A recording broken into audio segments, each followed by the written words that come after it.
welcome to the Boopcast. And my camera froze! Why? Oh, I'm back! Oh. I fucking knew that was gonna happen. What a terrible fucking freeze frame that was. Hi! Welcome to the Boopcast, episode 72. We are your hosts. I desperately need a haircut, and... I forgot to wash my hair. Hey! Hair problems! Rootcast, apparently. Listen. I have captions. They're good 90% of the time. What is up, everybody? Welcome, Larissa. Welcome, Frizz. Welcome, Lurkers. Appreciate you for being here. Frizz's first Boopcast. Did not tell you this was happening. Whoops, forgot. So, it's honestly impressive you're even here. Sorry. Welcome to season 6 of the Boopcast. This is our 6th year doing this podcast. Jesus Christ. I know. We're all dying. Is that right? Because yes. 4, 5, 6, 7, 8, 9. Jesus Christ. I know. I thought it was season 5 because I was like, we started at volume 4, so it would be 5, wouldn't it? No, it's 6 because volume 4 counts as 1. Yep. Oh my god. So, our 6th season of this fucking podcast. How we haven't murdered each other yet, especially after season 8, I have no idea. Gonna say, we did not agree on anything in season 8. So. Thank you for the resub, Frizz. Appreciate it. Alerts are muted because this is a podcast and I don't want to irritate the YouTube viewers with the alert sounds. Especially because I have text-to-speech on them, so they talk. But, welcome to the podcast. If this is your first Boopcast, welcome. This is a podcast that we've been doing for apparently 6 fucking years, where we talk about RWBY. Well, I'd say we've been doing it longer than 6 years, because we just had a 2-year hiatus. 6 years of the podcast. Never mind the 2-year hiatus that's just been. So we've actually been doing this for, what, 8 years? Yeah, I'd say, because the hiatuses weren't this long before. The hiatuses were previously, like, 8 to 10 months. If that, yeah. Oh my god. It's been 8 years since we did the first one. I can't believe that. Your thing does not know how to do hiatus. No. Hiatus. Thank you. Yes, we have closed captions on the stream. So for those of you who are deaf or hard of hearing, there you go. You're welcome, I guess. They're like 80% of correct. Yeah, they're pretty accurate. And it has us both in them, which is, very helpful for a podcast setting. Anywho, we are going to talk about RWBY, because RWBY's back. That's a thing. It's very weird for everyone involved. It's very weird. I'm like... It doesn't feel right, because I'm like, it's been too long. It's been so surreal. Like, I honestly was like, RWBY 9 is never gonna happen. And now it's here, and I'm like, oh. Yeah. Cool. And especially, like I didn't really start getting into the hype literally until, like, episode 1 was out. It didn't hit me that RWBY season was starting until I was watching episode 1. And then I was like, oh fuck, this is actually happening. Oh god, we have to do a podcast. It's here. I haven't started anything. So I threw together all the graphics in 2 days. I mean, it doesn't help that, like, the volume got delayed, like, 2 different times, where we were like... Well, everyone was expecting October of 2022, and then they went, no, early next... Or they were like, no, not yet. And then a little while later, they were like, early next year. That's just been the story for media in general since 2020. Everything gets fucking delayed. But it's true. Yeah, that's just the climate that we live in for media. I'm sorry if I keep playing with my hair. It's annoying the shit out of me. It's way too long. But yeah, 6 years. Yeah, I know. I feel really old. You should, if you weren't there when we started the podcast, you should go back on my YouTube channel and look at the first episode, because we are literal fetuses, especially this one. Wait, which way are you? This way. That way. You're that way. It's so weird. Yes. But you're above me on Discord, so... Ugh, I don't like it. We are literal fetuses. Your hair's blue again. Wait, did you do this deliberately in time for... Yep. Oh, okay. Have we ever done a season where your hair wasn't blue? I feel like we must have. Probably, yeah. Yeah. Because the thing is, actually, I wanted to get my hair dyed blue the week of the first episode. And then, as I talked to my mom about it... Larissa, it's been a couple of weeks, love. Almost. Yeah, I was about to say, it's was... been a couple of weeks.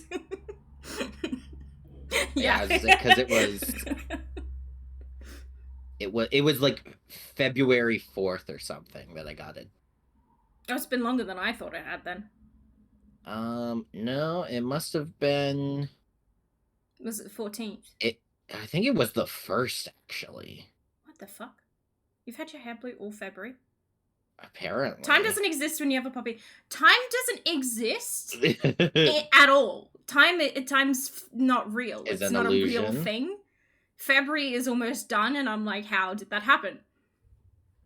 What even? Valentine's Day was yesterday. What do you mean it was 10 days ago? No. Like... It was literally... Valentine's Day was 11 days ago. What the fuck? What even? Okay, before I have an existential crisis, I can't even say that. Existential crisis. Why did it say I said 11 Texaco? I was wondering. 11 days ago is Texaco. Like I said, the captions are accurate 80% of the time. Not always. Anywho. So, we're going to talk about RWBY. Yes. In true traditional us Boopcast fashion, I have no notes. Corey have notes. Corey took the notes. I did literally everything else, so I think I get a pass here.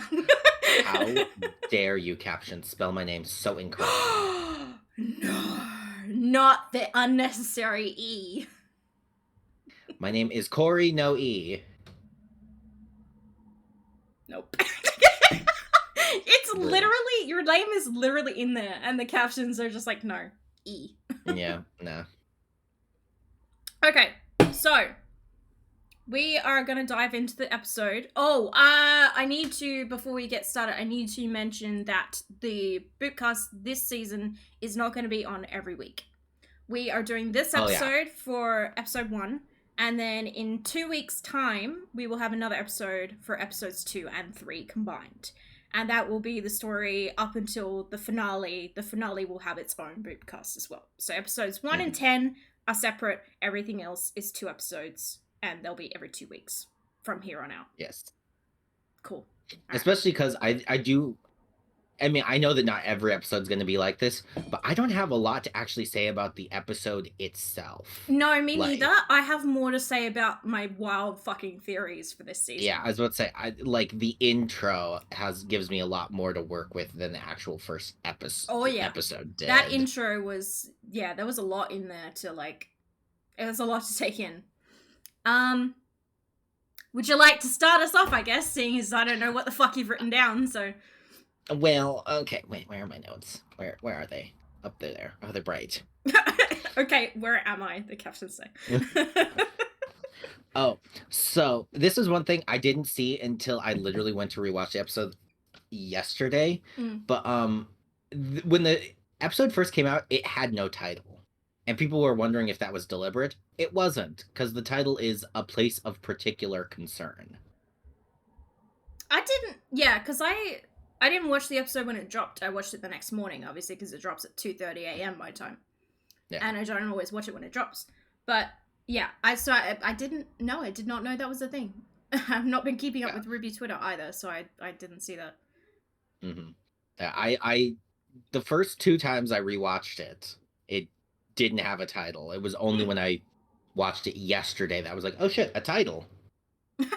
So. Yeah, no, it had a title for me, I think. I'm pretty sure it did, so... Because I remember Arnold tweeted that he was like, was this on purpose? Is there no title? Is this like a thing? No, it's just they fucked it up. I have noticed that Crunchyroll has been having some interesting issues with the website and this episode of RWBY, because every other time I go to open RWBY on Crunchyroll, it just straight up doesn't load Volume 9, Episode 1, and I have to, like, reload the thing, because it's like, this media is not available right now, and I'm like, bullshit, it's not. But then I reload it, and it's fine. And it's only that episode. Also, it seems to have weird display issues with some of the episodes, because I was introducing Frizz to RWBY the other day, and we watched Volume 1 and half of Volume 2. On the Volume 1 episode list, it has the yellow trailer at the start, and then red, white, black, but it plays them in the right order. Okay. It's really weird. I don't know why it's like that. Because I was like, I'll have to start at the red one and go back to the yellow one at the end, but I didn't. It was in the right order. So, I don't know. Weird. Weird display problems, I guess.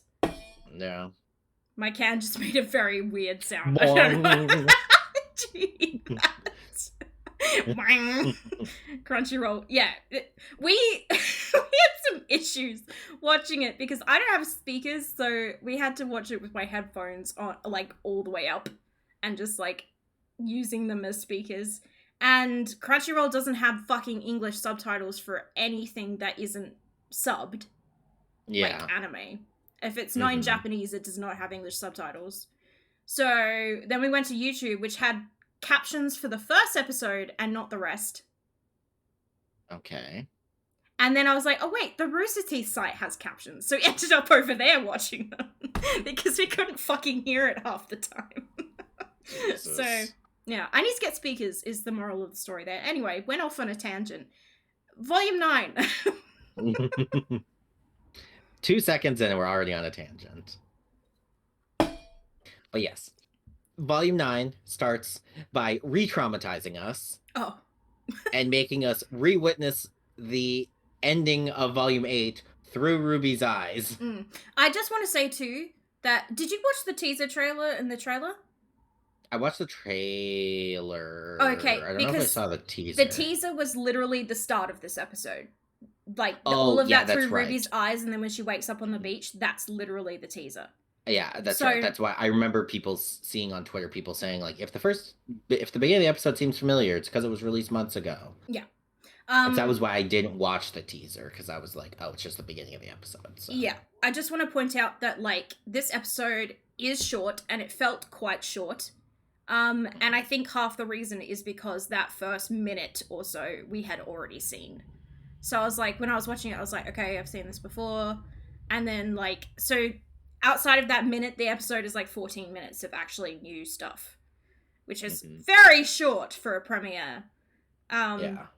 It's not the shortest premiere we've ever had, but that's not a high bar, so it's probably about on par with, like, Volume 2's premiere. I reckon that was around 15 minutes, wasn't it? 15, 16, something like that. Oof. Food fight. I just watched it literally the other day, so I should know, but I don't. That is a really good episode too. Watching it now, is a good episode. I haven't watched Volumes 1 to 3 in a very long time. That's a good fucking episode. Yeah, I've been seeing people discussing again. They're like, should they remaster the first 3 volumes? And I'm like, no. Maybe the first one. I wouldn't be opposed to a remaster of Volumes 1 to 3 just to make it more consistent with the rest of the show. But I feel like that's the thing they should tackle after the show is done. If they decide to tackle it at all. Yeah. Finish the show first, then go back and... Yeah. But also, part of me says no just because I would love for them to preserve Monty's work. Like, I wouldn't want them to... that's the biggest argument against it, is, like, that's... They would be kind of deleting all of Monty's work. If they could find a way to work Monty's fight scene animations into the remaster, 100% go for it. But also at the same time, even if they did do a remaster, the original still exists and you can still watch it. But yeah, it's true. Yeah, I mean, I'm conflicted about it. I'm like, if they want to do it, sure, go for it. I'll definitely watch it. But, like, I don't feel like it's needed. I feel like you need to go back and watch how shit the first couple of volumes were to really appreciate where the show is now. Because it's so much better. But that's also the argument, though, that people say is that, like, well, it's hard to get new people into the show because the first are so shit. Well, the thing is, I think it depends on the person. Because, I mean, Frizz is not a person who, like, sorry, I'm using you as an example, by the way. Not a person who really, like, they don't care so much if, like, animation isn't so good or, like, you know, visually things are not really on point. And they thoroughly enjoyed Volume 1 and the first half of Volume 2. And I'm like, I think it depends on the person, because for me, it really bothers me how awful the first volume is. It is awful. And, like, the story's great, and the voice acting and all of that sort of stuff is great. Visually, it's an eyesore. And, like, the sound design is excellent in Volume 1 as well. And, like, most of the elements are there. It's just visually, the show looks really fucking bad, and it's hard to get past that. But if you can get through that sort of teething stage, even the jump between Volume 1 and 2 in terms of quality was night and day. And, like... Yeah, it's true. Going back now, watching that very recently, and being like, holy crap, the jump between Volumes 1 and 2 was huge. And I know we all felt that at the time, but you kind of forget over time how, like, those sorts of jumps in between volumes. Obviously, between Volumes 3 and 4 was the most noticeable.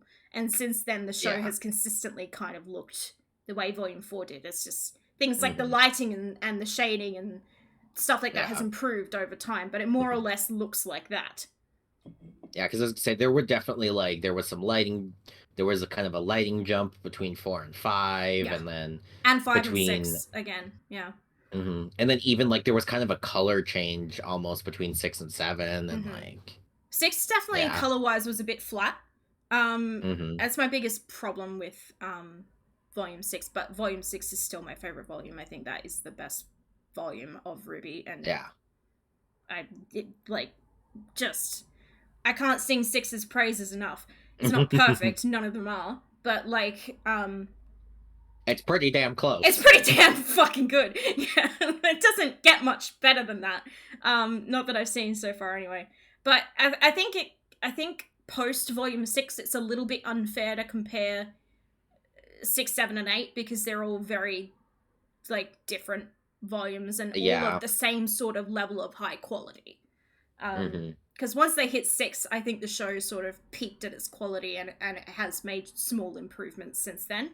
But it's like, Volume 6 is really where RWBY hit the ground running with its new visuals and its new, you know, people have really settled into animating the fight scenes, and, like, things were starting to feel really cohesive again after 3 years of growing pains since Monty's passing at the end of Volume 2. And knowing gets better helps me. Yeah, exactly. You know that going into Volume 1 now, with the show now being in Volume 9. New viewers know going in, okay, everyone says the first volume's really rough, but if I get through that, it gets better. And there's so many shows out there like that. Like, Attack on Titan's a great example. Yeah. That first season is rough, but if you persevere, it gets really good. And then it gets shit again, but, you know, whatever. Yeah. Sorry, I interrupted you. What were you going to say?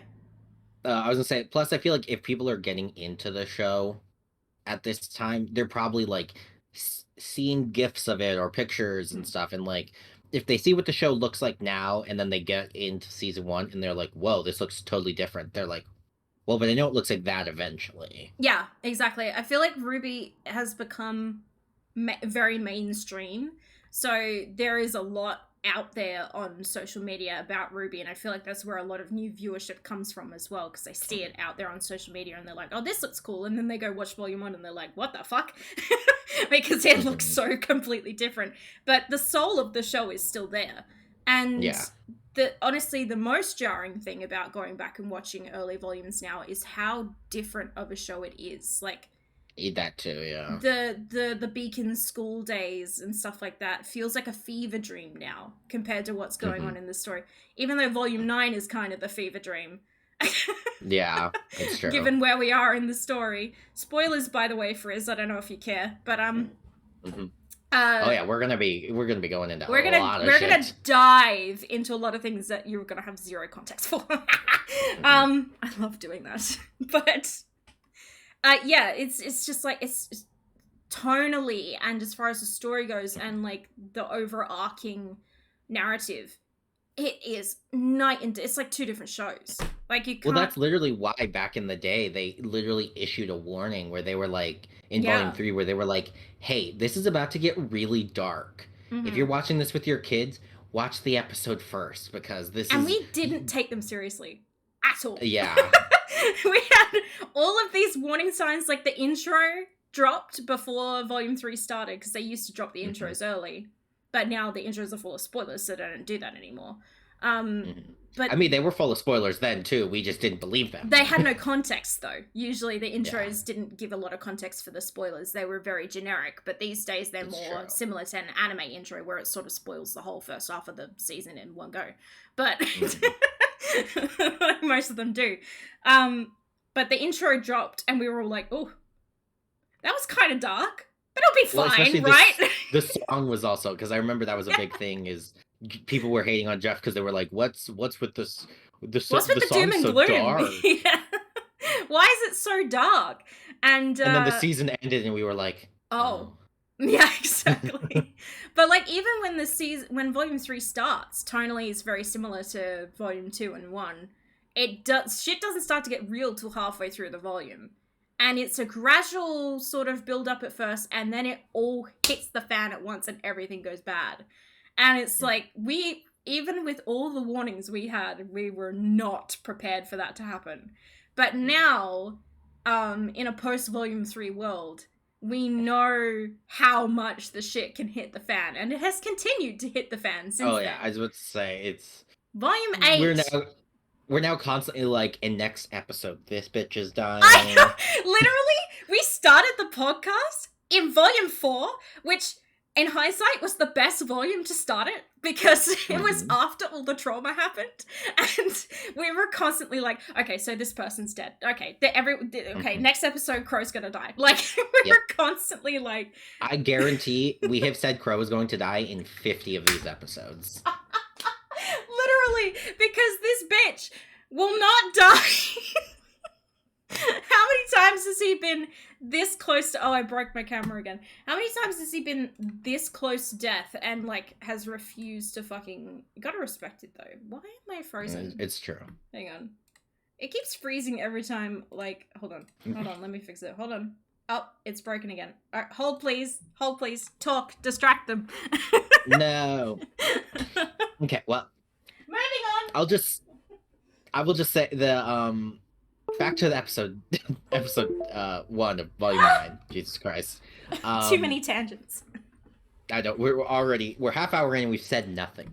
We've said lots, just none of it's been on topic. Oh, it's true. Hold on, I gotta fix myself. Bear with me! Nope, you're all zoomed out. Yeah. My webcam hates NVIDIA Broadcast for some reason. That's why I'm not using it for this. It's fine. Yes. I'll cut this out. Hold on. Wait. Don't speak so I can cut it out. It's fine. Okay. Burp. Note to me while editing. Cut that out. Wait, hang on. My webcam's all lossless. Hang on. Don't be frameless. There we go. Okay. Why is the exposure so fucking low? Hello? Okay. I fixed it. There we go. Yes. Okay. Okay. And cut. Thank you for the raid, Bubbles. Welcome. Well, Bubbles, you have good timing. Yes, we're just about to actually talk about the episode now. For realsies, we promise. Did you kill the dragon? That was your title, I believe. Heyo, heyo. Okay, so Volume 9, Episode 1. Volume 9, Episode 1. Yes. So we get to relive the trauma from Ruby's perspective. Well, it also starts with the credits list her as female voice, saying, "This is the story of a wait, hold on, I wrote down. This is the story of a girl who had a lot of problems, and then we see immediately is RWBY. We are seeing RWBY, so immediately sets the tone for what this volume is going to be. Is this girl? She got lots of problems. I feel like that line is a double entendre for RWBY and Neo. Yeah, that's true. I feel like RWBY and Neo and Jaune are going to be the focus of this volume. I'll dive a little bit into why later. But the more I've thought about it, the less that I think. I still think Neo's going to be important, but I don't think she's going to be as important as we think. I have so many theories, and I can't wait to dive into but we'll probably dive into that more near the end. And I don't care how crazy my theories are. I'm going to say them all because every time I say one and then it's right, I haven't fucking said it, and I'm right about it. I am mad, so I don't care. Hey, Smash. Hey, Smash. Welcome in. But yeah, so we just get to relive all of our trauma. The ending of volume 8. Not all of it, just most of it. Well, just most of it. We get the really traumatizing bits. Yeah. I do like and I said this when I saw the teaser. I do like that re-showing of the events through RWBY's perspective, because not only do we need a fucking reminder because it's been 2 years, but also seeing it through her eyes gives you the perspective of like how fast everything happens. And that was a big issue. I was literally about to bring this up because it was a big issue people had about how nobody could save Yang and all this. Like Yang couldn't save herself. Somebody couldn't get to Yang in time. What do you mean? But like we get to see it. It was all kind of slow-mo-ish at the time. And it's like, but now we get to see it in real time, and it's like RWBY had barely hit the floor before Yang was over the edge. Like, and people said this when the teaser came out as well. What you're saying is that like the slow-mo in the original episode gave the illusion that was happening over more time than it actually was. And so people had the issue of like, oh, really? No one was able to save her? But then you see it through RWBY's eyes, and it's like 1 second, and she's off. Like, that no one could have reacted fast enough to do anything. Yeah. It's honestly a miracle Blake reacted as fast as she did. Yeah. Like, it's honestly lightning reflexes that she even got there to be this close to saving her and not being able to. But it's like, it's good to see it through RWBY's eyes as well, because it really paints the picture of like everything she's witnessing, and like puts you inside her brain and like literally inside her mind in that moment of like what all of this looks like to her, and the fear that must have been going through her as well, and like just hearing her like panicked little breaths and noises, and like understanding how scared she would have been. Well, I mean, that's also the other thing, that before we even get into seeing things through RWBY's eyes, it's just a heartbeat. We're just hearing a heartbeat and like occasional breaths. Like we're hearing her get more, the heartbeat increase, and her getting more nervous as, you know, shit is hitting the fan. Yeah, no, I liked that was the teaser as well. But I like that they chose to go that direction with like, okay, here's your reminder of what happened, but also like, let's see it from a different perspective. So, and then we get straight dropped into Wonderland, and it's like, and now the show takes a hard left. Yeah, I know. Webcam. I mean, it was still, even like at the end of volume 8, it was like, it was a hard left then, where it was suddenly like, what? A tree? What is this, you know? It got weird. But it got weird. Shit got weird. There is also I don't know why I just thought of this, but they also released a like behind the scenes I haven't seen it talk yet. thing. I only saw the teaser, or the like bit of it that they showed on Twitter. I kept meaning to watch the full thing. But one of the things they talked about in that was that they have had this idea planned since volume 2. Oh yeah, this was always mm-hmm. this was always where we were going to end up here. Yeah, and they specifically said after the fall of Atlas. Like, I mean, we knew that the fall of Atlas was a thing that has always been planned. Yeah, it's been foreshadowed since the dawn of time in this show. Like, yeah.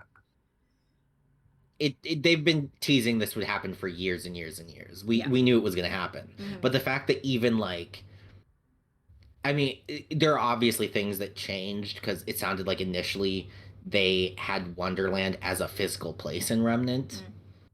And now they've made it something else. It's I feel like it's another dimension or something. It is not on Remnant. That much is clear. It's not on Remnant, or it's not related to Remnant in any way.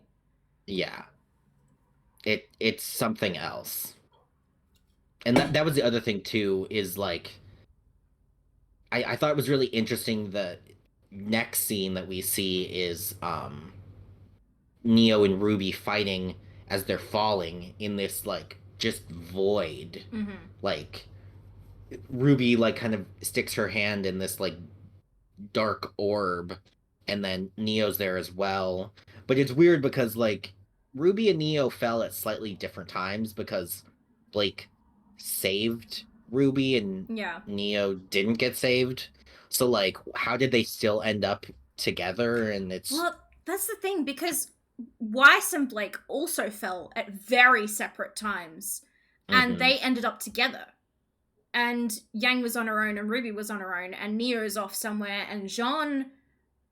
I'm going to talk a little bit more about what I think about Jaune, but Jaune's also off on his own, and he fell last. So it's like anime logic. Well, I think there is an explanation for it, and we just don't have it yet. But yeah, it's just because they're gonna have to give us some context for what this is. Yeah, because we were theorizing that Blake and RWBY would be down there together, but they weren't. Blake and Weiss were, or at least they found each other first. Anyway, yeah. They would have all landed, I reckon, separately. No one would have landed anywhere near each other, but Blake and Weiss were the first to find one another, which, I mean, it's safe to assume that they were the closest together, which is interesting. But, yeah, we know so little about this dimension, this Wonderland that they're in. And obviously we're going to learn more as the volume goes on. But for now, we know nothing. So it's like everything is speculation. And it's like, we don't even understand how they got there. Or like, what the connection this has to the realm where all the doors were. And it's like, what connection does this have to the relics and to the genies and like... Yeah, because Ambrosius knew this would happen. Yeah. Or, well, he said, don't fall. Like, he specifically said, don't fall. And obviously this was the reason why. Yeah. But so I'm wondering if this isn't some sort of like play land that the gods created, or like a place that the gods sent their creations, or I don't know. There's so many theories going. It's like, there's is this so like much. the gods? It could be anything. Is it limbo? Is it like what is it? And I imagine we'll figure that out as the volume goes on once we establish more information. But I don't know necessarily that they'll ever spell it out of like where. Yeah, I don't think we'll get like I definitely don't think that. We won't get a where this is, because it's. Honestly, where it is doesn't matter. Not really. it's more what it is the biggest question that needs to be answered. I don't think it's anywhere necessarily. I think it's a dimension that exists and is somehow like accessed through the like door, like falling dimension. Like none of it's connected to anything on the physical plane. It's just because it's like. Where the doorways were already like in a weird pocket dimension, and so this is a dimension beyond a pocket dimension. Like it's a pocket dimension within a pocket dimension. Like it doesn't exist physically anywhere. It just exists. Yeah. I mean, we know just from this episode, we know so little already. But it's interesting. I lost my train of thought in the middle of my sentence. It just disappeared. What we do know about it is honestly more confusing than knowing nothing was. What? The captions just you say lesbian. I said let's be honest. Not lesbian. Oh wow. Okay, captions. I'm trying not to look at them, but it was just it is distracting. I can see it over there. It's very distracting. Online. I don't know. Yeah, what we do know so far leaves you like everything we learn about this place. I'm like, okay, I just have 1,000 more questions now. Oh, and yeah. Nothing is being answered. Answered nothing. Nothing. But I mean, it's one episode in. Literally, the best answer that we got is Blake saying at the end, I think we're in a fairy tale. Yeah, like that much is obvious. That's the closest we got to an answer. Mm-hmm. That much is obvious. This place, I don't think it's a fairy tale. I think it's many fairy tales. I think it's all of the fairy tales. Just judging by the last shot that we saw of the realm with the Candyland. Candyland. There's a desert, there's a city in the background, and it's like there's multiple sort of mini dimensions within this larger realm. And I'm like, this isn't a fairy tale. This is all of the fairy tales. This is where the fairy tales of Remnant originate. This is where they came from. This is like a manifestation of those stories. And whether it's like the stories came from this, or this is a result of the stories, or whether it's a chicken and the egg sort of situation where it's like which came first, we don't know. Yeah. And because there is also one thing that I thought was interesting, only slightly further ahead in the episode, is after RWBY, gets caught in that loop. And she sits down and starts to cry, and then it starts to rain. Yeah. Where I was kind of like, That's Alice in Wonderland right there. Yeah, I was like, that's interesting because the land is somehow reacting to her. It's not entirely like the land isn't necessarily super set in stone. Like, I mean, obviously the rules are really funky. Yeah. The usual rules just don't apply here. This is a magical realm. Like, the usual rules just they don't exist wherever this is. Obviously, because there's talking mice and, cheese carrots. Yes, cheese carrots. I think they were like turnips. Cheese turnips. Yeah. Too fat to be carrots. It's true. Yuck. Cheese turnips. Yak cheese turnips. Ugh. Yak cheese, yummy. But yeah, little. So I'm not sure what to make of little just yet, other than they're very cute and I want to protect them at all costs. Yes. I also find it very funny that Blake and Weiss, two of probably the best huntresses on Remnant, got bested by a bunch of mice. Yeah. Well, they got bested by a plant. And then a bunch of mice. And then a bunch of mice. It's true. The plant did best them. A plant and a bunch of mice. Does that make it better, though? Really? Yeah, not really. Not really. But... yeah, I'm not really sure what to make of Little just yet. Yeah.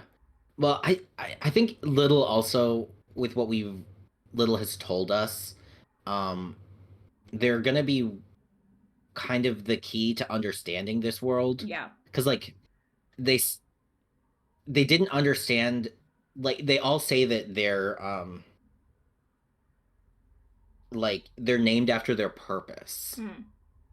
So so Little was like, and how do you, and you are supposed to Ruby Rose, and it's like, Yeah. no, I just am, and It's they just didn't my name. understand that. Like, People were saying they found it interesting too that when Little asked Ruby what she was, before giving her name, she said she was a girl, a huntress. And then she gave her name. And it's like, she sort of talked about, like, her perception of herself before she used her name, which is interesting. She stays taking... but yeah. Little's very cute, though. And yes. the animation is exceptional. Considering it's a mouse. I can't imagine that's too easy to accomplish. So far, visually the show is, I can't really fault it. I haven't noticed anything. Yeah, nothing jumped out at me as I was like, oh, that looked funky. Like, nothing, it was all... nothing jumped out at me as looking weird in this episode, which is a first for RWBY. I don't think that's ever happened before.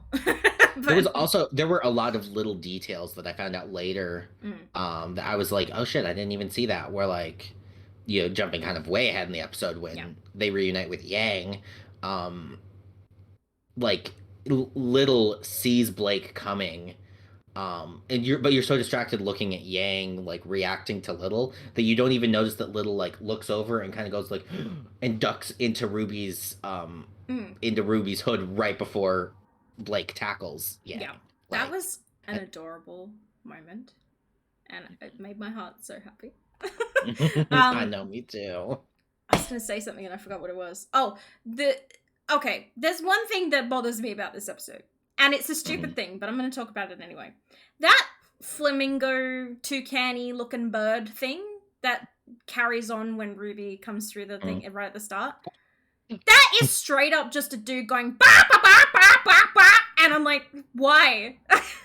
I feel like this is like Miles just being stupid into the microphone right now. I'm like, why? I can't, like, all I can hear is some guy just going ba ba ba, and I'm like, really?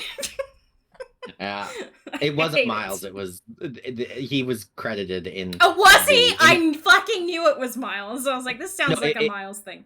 No, it wasn't. There was somebody who was credited. I thought you said it was Miles. And that guy, I don't remember his name, but he talked about on Twitter how he's like, yeah, he's apparently does a lot of background stuff throughout the season. So, bro, you could have at least tried to, like, make bird noises, not be like a human imitating bird noises. Like, bah, bah, bah, bah. I'm like, this is just some dude standing at a mic doing this. It killed my immersion a little bit, but also apparently they showed off the some of the script for the beginning as well, and those things were listed as fat bird. Fat bird. Even though in the credits it's just listed as the bird. Also, on the vein of that bird, how did that not startle the fuck out of RWBY? Because she literally comes through the vines and it goes wah right away. I'm like, if that was me, I would have leapt out of my skin. Like, and she doesn't react to it at all. I'm like, that should have scared the living crap out of her. She was normal. I'm like, how did that not? Because it startled me when I was watching it, and I was like, okay, she just was completely unbothered by that. All right, but that's the only two things that I noticed, was that the bird noises and the fact she didn't get scared by it, because it would have scared the shit out of me if I was her. Ruby's seen weirder. Yeah, I more mean that, like, it should have startled her at least a little bit, because it was very loud and sudden. But she was just like, whatever. But yeah. There's also one thing I also forgot to mention. This place has 2 moons. It does. And 2 suns. Well, were they moons? They were moons, or at least I thought they were suns, but according to, again, the script they released, they called them moons. Okay. So, they definitely look like suns. They definitely look like suns. I was literally like, Tatooine? Yeah, I literally thought they were suns. They're moons? Mm-hmm. Apparently. They're yellow. I'm so confused. Why are there 2 moons? I love that 2 suns makes more sense than 2 moons for some reason. Tatooine. Tatooine, exactly. Yeah, okay, they're moons. Interesting. Mm-hmm. But I'm like, there was just an interesting thing I noticed where I was like, they showed us that deliberately. Yeah. Why? I feel like, yeah, it's none of these shots are accidental. It's like Mm-hmm. it's showing us this for a reason. I mean, the only other thing is maybe it could be nothing, and it's just a way to say, like, see, not in Remnant anymore. This is a weird place. It's Yeah. got 2 moons. It could be that simple. But I'm like, but what Given does the it moon symbolism in the mean? rest of this show, though, I'm not convinced. Like, the moon has been very central to Remnant's story throughout the Mm-hmm. entire show. So I'm like, 2 moons. Interesting. Mm-hmm. Definitely thought they were Double the suns. moon. um, I'm trying to think of the sequence of the episode now, and I've seen it 3 times. I mean, that's why most of my notes are just the getting the sequence down. Yeah. Oh, I was also they showed us some bugs as well. Mm-hmm. And I was like, those are rocking horseflies. Literally. Because, like, I was like, that's what it is. This place is It's a weird. cool Because it's idea. got. Mm-hmm. Mm. Um. So, bum. Well, we already talked about Blake and Weiss, that they were already together. I will say this episode did feel extremely anime in a way that the show hasn't before this point. Like, here and there, it has always, like, had moments where I'm like, that's very anime. But this part where Blake and Weiss were trying to retrieve Gamble Shroud, I was like, this is the most anime this show has ever been, and I can't even explain why. It just is. Bless. Thanketh. But, like, especially with Weiss, like, jumping up and down, cheering in the background, I'm like, this is so unwise. It's not funny, but, like, it's very I was also literally anime. like, Weiss, use a glyph. Do something. Literally. Yeah. But yeah, it was cute though. It was cute. Yeah. But one thing I did think was interesting is while Blake and Weiss were talking, um, Blake basically like Weiss was like, "Where are we?" And uh, Blake's response was like, "None of my guesses make any sense." Yeah. And I was like, so I'm like, it makes sense then at the end of the episode why Blake's the one who puts together what's happening, because she's already like, this doesn't make sense. She's been thinking like, about it. Yeah, she's like, mm-hmm. I feel like we're gonna we saw it a little bit in this episode of Blake sort of stepping up because RWBY obviously is not in a position to lead anyone at the moment in her current mental state. So we've seen a little bit of Blake like stepping up to sort of fill in that role in this episode. And which is a thing she hasn't really done at all in the past. It's just an interesting thing to see for Blake to be like, because Weiss is distraught, RWBY is shutting down, Yang is without an arm, so she's got a physical disadvantage. So Blake is the only one who isn't suffering in some way right now. So she's sort of been like, okay, I need to be the one to step up and figure this shit out because my teammates are kind of in one way or another indisposed. Yeah. It's an interesting role for her. We haven't really seen her step up as like a leader. We saw a little bit in volume 4 and 5 with the Faunus, like a little, but that never really got fleshed out beyond that. And that was also just like that was like a revolutionary thing. Yeah. Whereas this is more of just like, hey, team lead, like leading my group of friends, and especially like Weiss has always kind of been like backup leader, because Weiss obviously wanted to be leader back in volume 1. Blake, I feel like Blake just feels like she's the most stable out of them right now, so she's like, okay, I'm gonna step up and try and figure this out, because somebody has to. Yeah.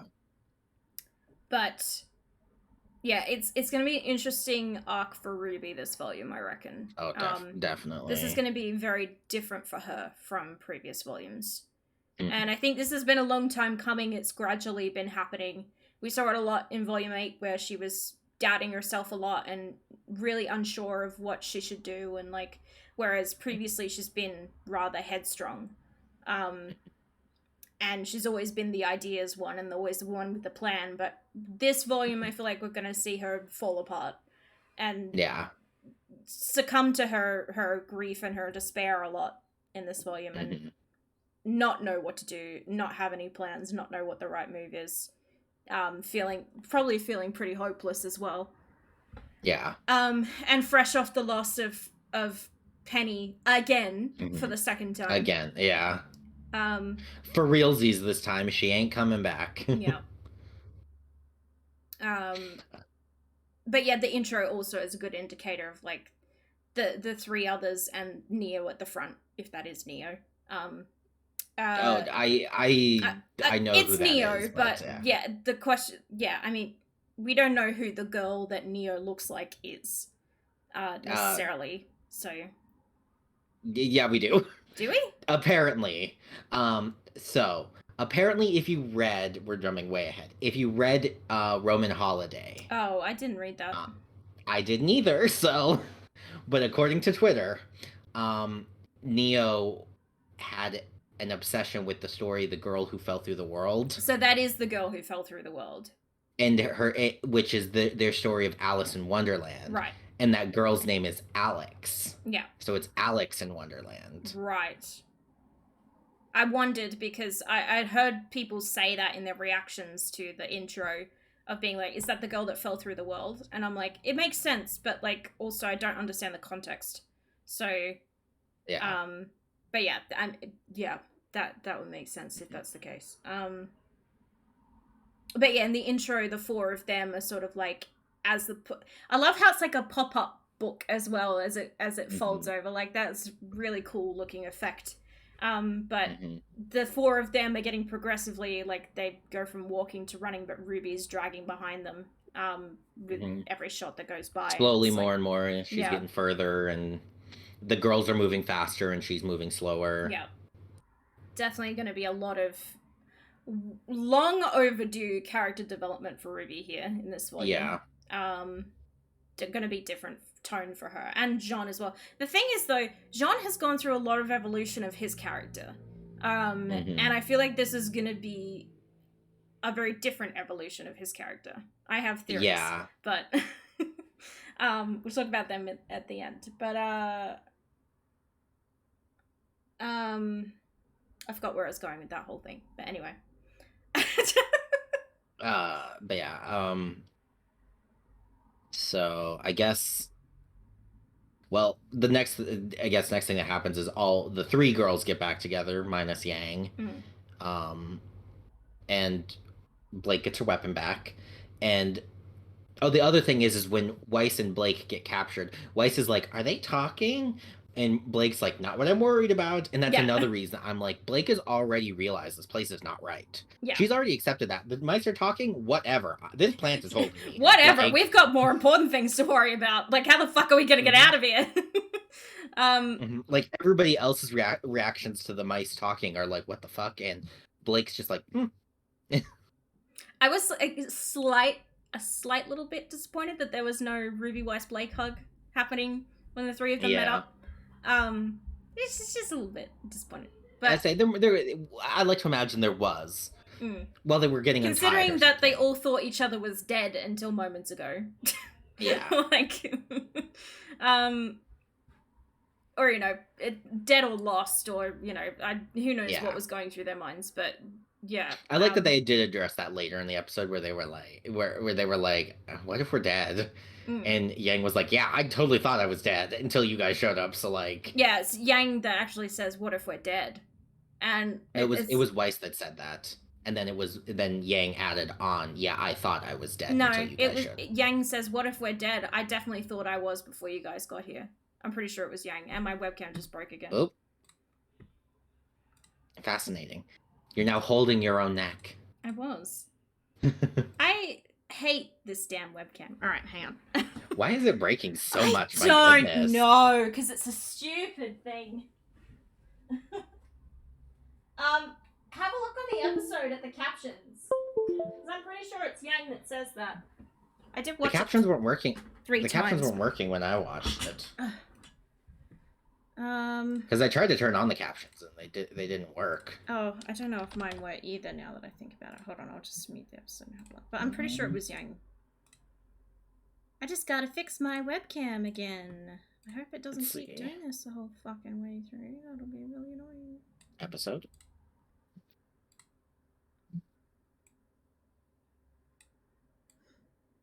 Let me see. There we go. Bloody webcam. Okay. Volume 9. Yeah. Oh, nope, you're right. Because yeah. Weiss starts the thought and Yang interrupts her. That's where I was confused. Okay. Yeah, because it's Yang that says, "What if we're dead?" I thought I was before you guys showed up. Which, like, a reasonable thing to think. If you landed there, you'd probably think you'd gone to heaven. Like, you'd probably think you were dead. Or hell. Who knows? But I was about to say, she had her arm stolen by a raccoon, so... Yeah.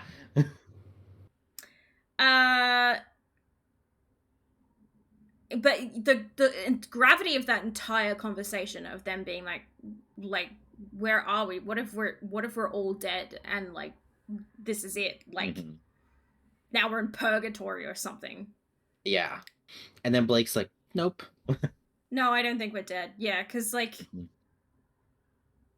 I also do just like the symbolism of that scene of the three of them are all sitting on the floor and Blake's like standing up, walking towards this bright light, you know, and it's, you know, just like she's the hopeful one in this situation. They're all kind of like dejected and she's like, no, we're in a fairy tale. Like, and also like before they meet up with Yang and Weiss explains everything that happened after they fell. What she saw of it anyway. Yeah. Before that, both Blake and Ruby separately be like, Weiss, what the fuck happened after we fell? Like, because she was the last of the four of them to go. And she's like, instantly like, I am not going over this more than once.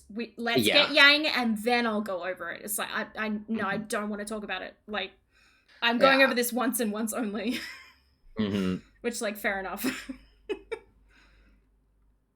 Also, the weirdest thing that I thought is that, and I guess I did kind of rationalize this away, where when Ruby asks her, did anybody else fall? And Weiss paused for a while and then said, no, I don't think so. I was kind of like, but what about all those other people that just, like, the cinder just yeeted into the abyss? Oh, I was like, wait, but they all saw that happen. Yeah. So I was, that was how I rationalized it away, but I was also like, even if Cinder might have killed some of those people in doing that, shouldn't there still be some who maybe survived the fall who are down here? Are those people here? Is there a reason why they're not here if they're not? And it's like, where even is here? We don't know. What is here? Why is here? Yeah. I think it would be dangerous in this situation to assume literally anything. But yeah, the only thing they know for sure is that Neo is also down there. They don't know that Jaune's down there. He fell last. He fell last. Like, he was literally, like, about to escape when the platform fell out underneath him. Like, none of them know he's even there. And it's like, the audience knows this, but they don't. So it's going to be a very confronting situation when they do eventually run into Jaune. And realize, oh shit, he fell too. And, Jaune's entire thing is going to be very interesting, I think. Yeah, it's definitely going to be interesting, especially, like, just the teensy tidbits we've seen. In the intro. I have a juicy theory about Jaune and the intro. Here's the thing. I have ideas that don't really form together for a theory. I'm just like, here are some things that I see and think, but I don't know what it means. The bee hug was my favorite Yes. moment in the entire episode that was so wonderful. I have to give props to the sound team there, because the way that Blake's voice was just muffled because her face was in Yang's chest at the time, and like the soft muffle on it, I was like, oh, that just it tickles my brain. I like the way it sounds for some reason. It's just such a cute moment for them both. And then the wide shot where they're just lying there and Blake's like cuddling her. I'm like, oh, this is so cute. I need more beast development in this volume. That's the other reason, though, that I think that like that Blake's the one struggling the least with what's happening, is that like she was when Yang fell, she was already like beside herself, obviously, and now she's here. She got Yang back. That's all that matters to her. She's got Yang back. She's got RWBY and Weiss back. She's good. That's all that matters. She's like, okay, now we can get out. Yeah, like, you know. She thought she lost the three most important people to her, but they're all back now. So she's like, okay, I'm good to go. Let's do this. But the three of them, not so much. They're like, I mean, yeah, we're together. Weiss witnessed some really so fucked up shit, and yeah, they just Weiss has witnessed some trauma. RWBY's not in a good way. Yang is Yang.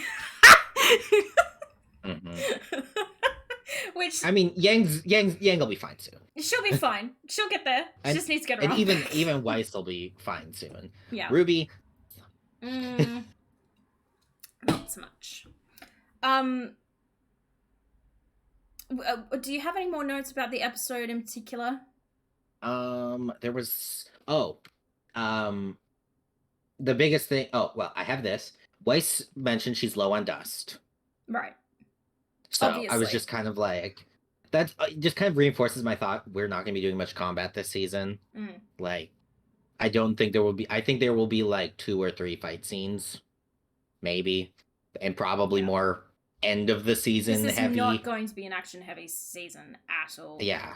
The interest in this season is going to be visuals and puzzles, and it's not going to be like, it's going to be emotion and deception and relationship driven, and it's going to be identity centric, and you know, all those sorts of juicy, wonderful things that we like. But there is not going to be very much action at all, I don't think.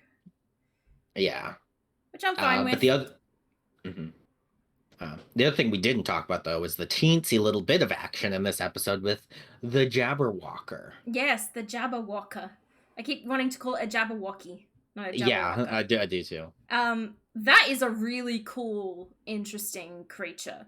And the first hostile creature that's not grim that we have ever seen in the show. We've never seen another hostile creature that wasn't a grim. So it's very interesting, and like this is going to be a grim-free volume. There's no grim here. Like that much has been made obvious. Grim don't exist in this realm, wherever this realm is. So, but there are hostile creatures, and this was a really cool, like, creature. I love that it was like projecting its thoughts out loud, and like the twitchiness of it, and like the animation was awesome. Stalking. Yeah. Retreating. And the voice was super creepy. I love the way that they layered the effects on the voice to get that sort of deep, like almost like I don't know how to explain it, but it's like it sounds like a not a creature speaking, it sounds like a soul speaking is the best way I can describe it. It's like a deep guttural voice that exists on a physical plane. Yeah, it's like primal and like I don't know how to explain it, but I don't. My brain just kept thinking like it's like an echo, but you know. Yeah. Where it's like I guess it's like it's a sound that's a part of nature or something, not like a thing. Yeah, it was really cool. But yeah. It's gonna be interesting with that, because I definitely think that they will probably end up killing that at some point, because in the story of Alice in Wonderland, the Jabberwocky does get slain. So The thing is, That'll I know happen very at some little point. about Alice in Wonderland. Was not one of my favorite stories growing up, so... Same. And it's been a long time since I've seen any of the movies, so I'm really unfamiliar with it. I don't necessarily want to familiarize myself before watching the rest of the volume, though. I kind of want to be swept along for the ride without the context.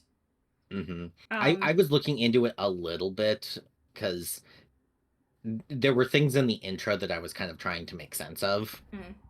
And so I was like looking to Alice in Wonderland, because I was like, well, this is clearly I mean, they have said it's the inspiration behind this volume.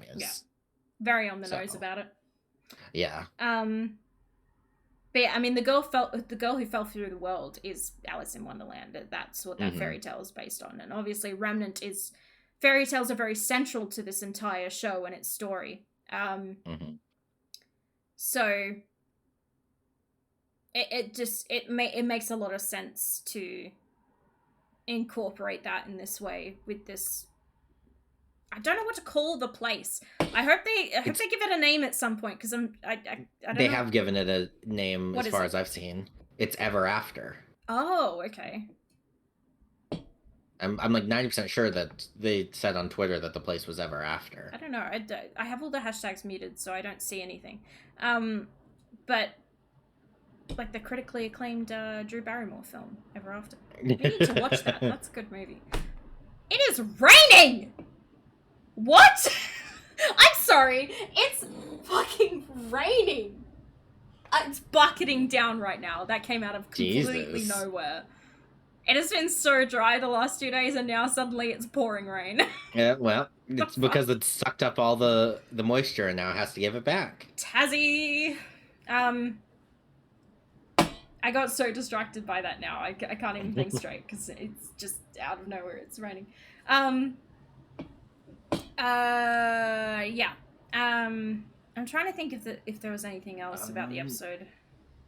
The only other thing that, well, I have things about the lands we see at the end, but the only other thing in the actual episode is when Yang said, when Yang said you weren't supposed to be here, and then Ruby says, if you thought we wouldn't come for you, then you must have forgotten who raised me. Yeah. And I was just like, bitch, none of you came here on purpose. What you mean? Like... Well, I mean, though, if they hadn't have fallen by accident, would they not have jumped in deliberately, is the question.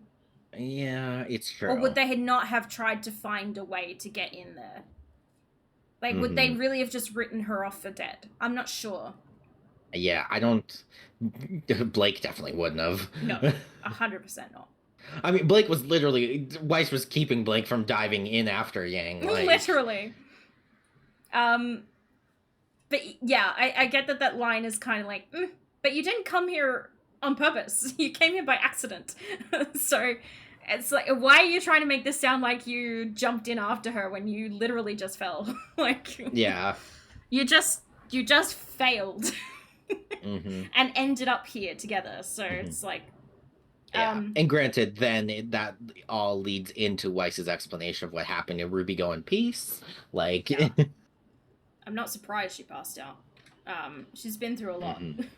Yeah. And also, Penny's voice was what was like haunting her the entire time she fell.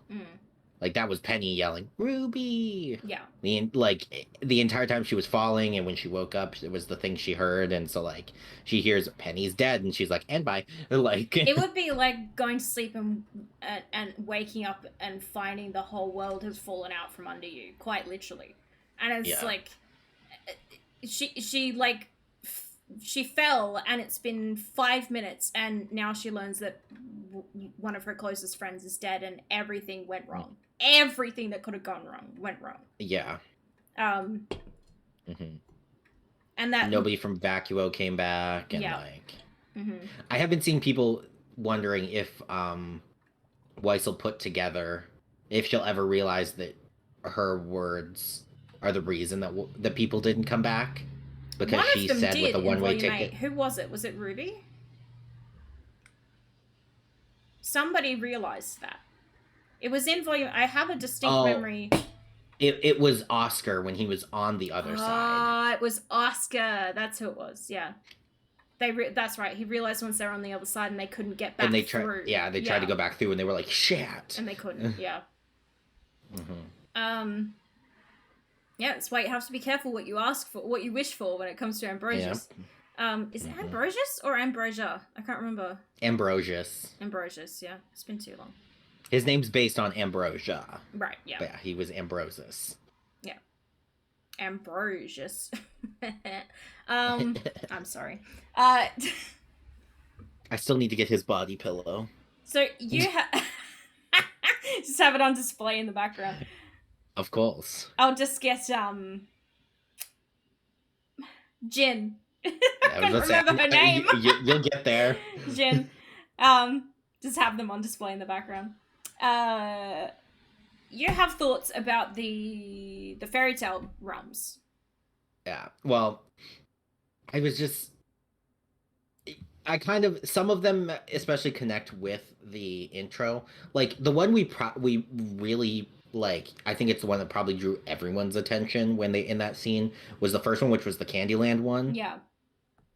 But I don't know where that would fit in the intro or like anything we've seen. Like there's a number I don't know of if they'll be things going to Candyland. But I'm not landing on anything obvious. It could be Hansel and Gretel. It could be not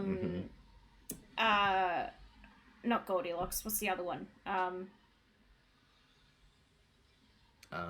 can't remember what it's called. Jack and the Beanstalk. No. It could be Hansel and Gretel. I even had the immediate thought of like Willy Wonka. That's not a fairy tale though. Like yeah. And I don't necessarily think they would go down the Willy Wonka path, but yeah. But I'd like it seemed weird that it was so prominent, and yet in all the things that we've seen, like the trailer and then the intro, there wasn't really anything that looked like Candyland. Yeah. Like I didn't really see candy anywhere, so I was like, it was weird that it was so prominent, and yet I'm like, but I don't think we're going there. Probably not. I think it just looks good visually.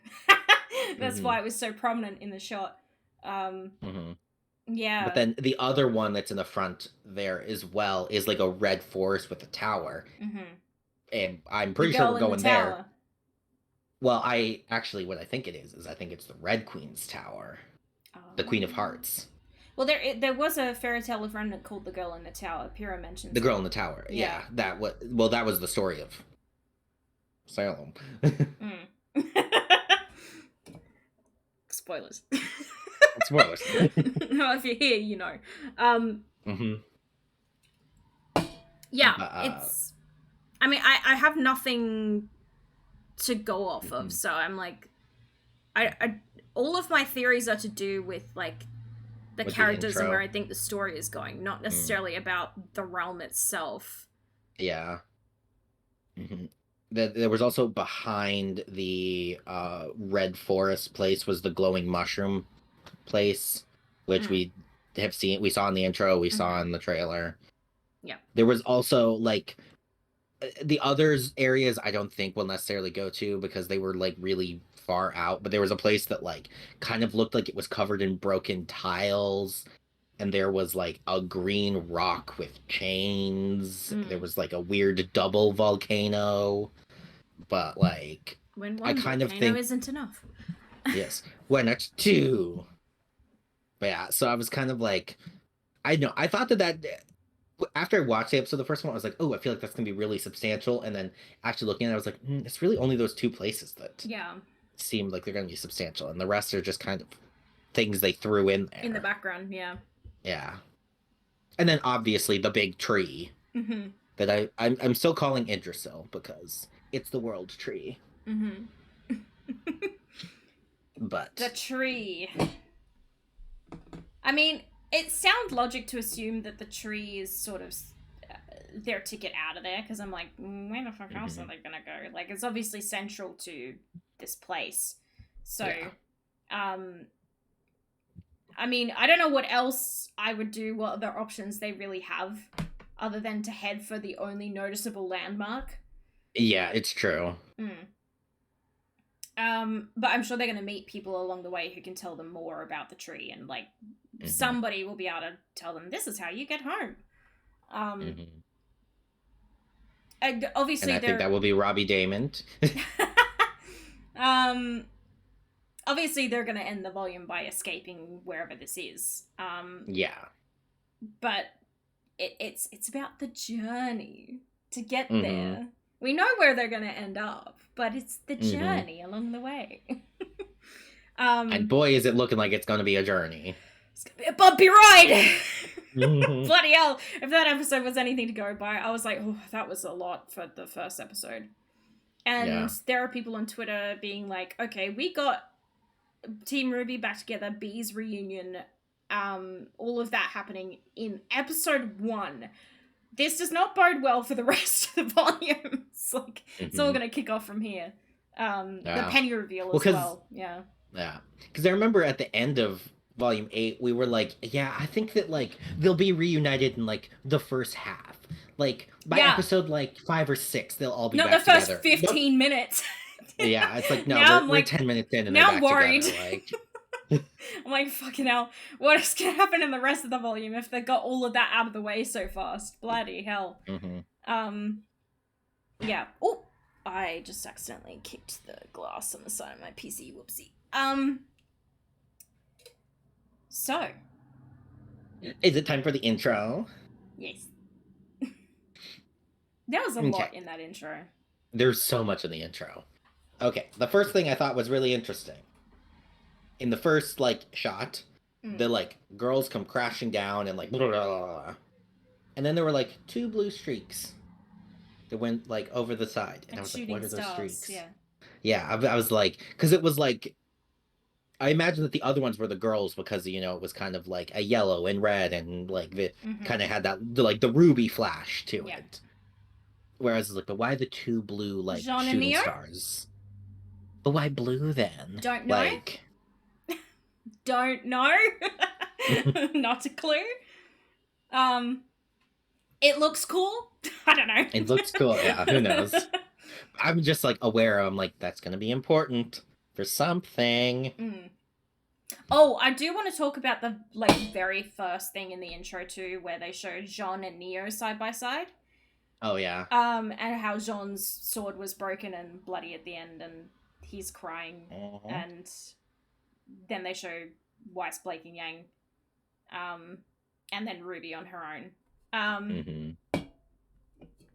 I have again, based on that shot of Jaune and Neo next to each other, what we know so far about the White Knight, or what we suspect about him being Jaune, and based on the shot later in the intro of Neo with her rainbow tee cheersing someone she's across from. Like, based on those 3 things, I have a wild theory about Jaune and Neo in this volume. And it's probably so wrong, but I'm gonna throw it out there anyway. But we'll go through the intro first.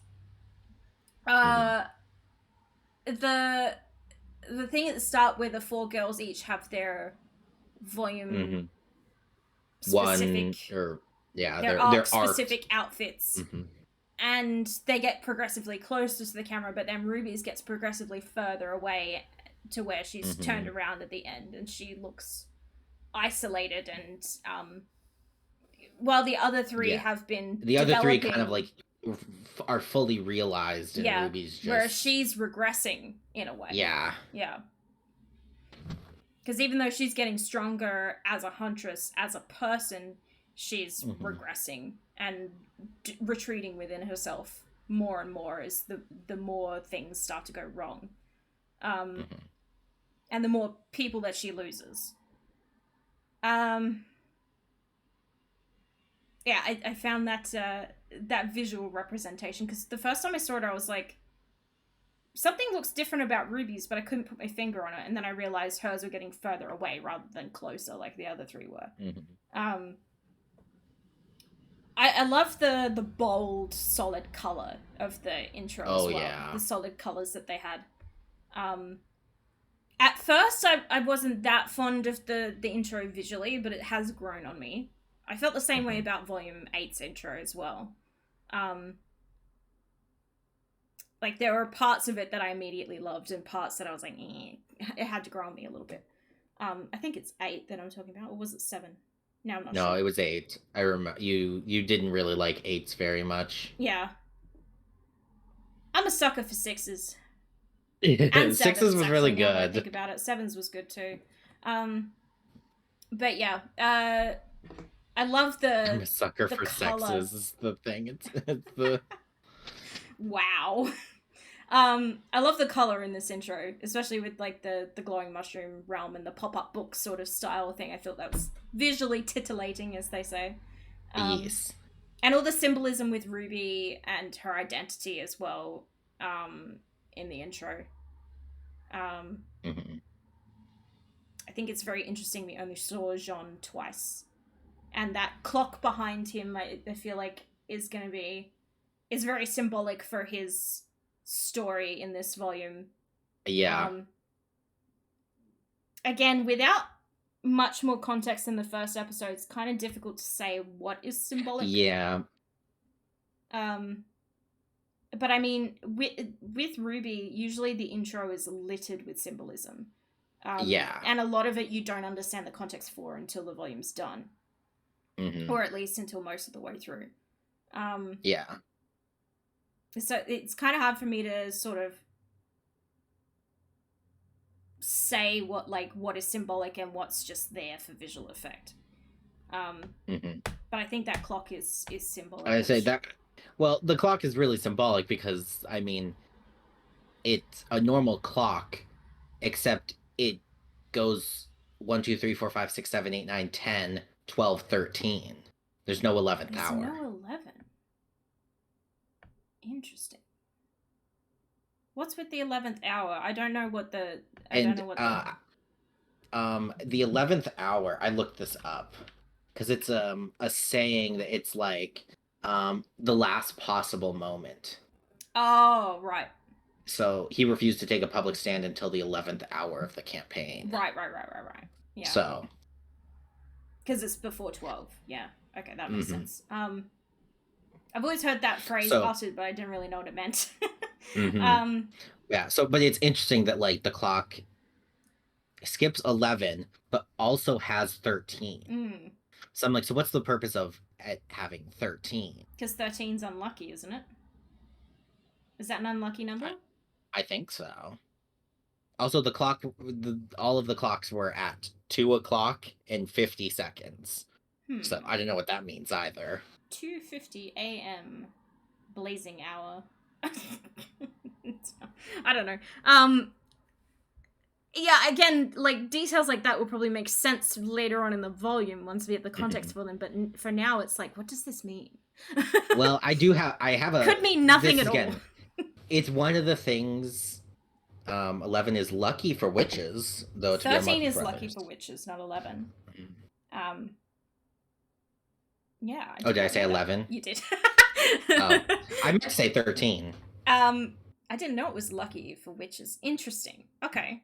Well, we sort of have the thought that whoever that person was in the trailer that said to Ruby, "What if you could leave Ruby Rose behind?" is some kind of witch or sorceress or something.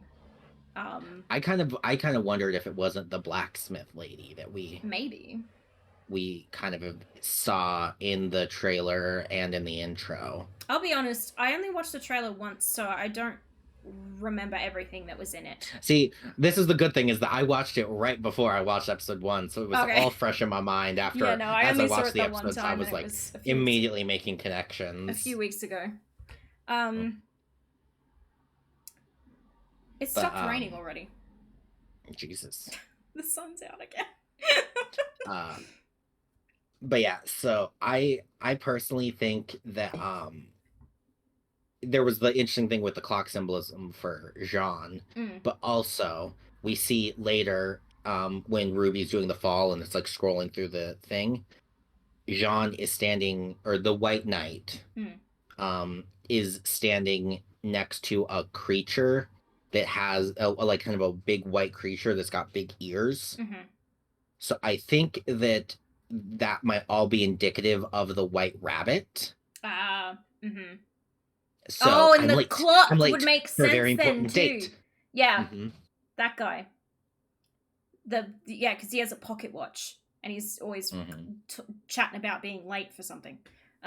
So I haven't seen Alice in Wonderland in so long. I'm like, I have vague memories of references, but I don't understand everything. So I'm wondering, I'm like, is Jaune that guy, or is the bunny thing that guy, and Jaune is somebody else? It would make sense because but as well that's with all connected. The pumpkin Pete symbolism for him as well with the rabbit. That would make sense to connect that with the interesting. I didn't actually notice that, so there was just a lot happening in that scroll down. I was like, oh my god, I know there's a lot of references to things and I don't understand half of it. I was pausing every 2 seconds when I was rewatching yesterday because I was like, okay, what do we see here? What do we see here? What do we see here? Like, but, what else is in? I'm just trying to go through it in my mind now. Oh, this is another. I brought up the Queen of Hearts earlier. So they're in the trailer, we saw like a chessboard. RWBY was playing chess against this like little creepy doll person. Yeah. Who I think is that is the Queen of Hearts. Because the color scheme's all red, and in the intro there are like a bunch of like spiky red pawns. So I'm like, it just kind of reinforces the idea of the Queen of Hearts for me. Yeah. So I'm just like, that's more symbolism there with that. Gonna be an adversary they come up against. Let's see what else.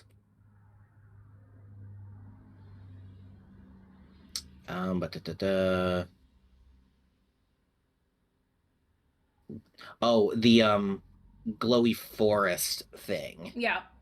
This is honestly more from the trailer that I thought this, but we see in the trailer that there's like a pile of leaves with some eyes in it.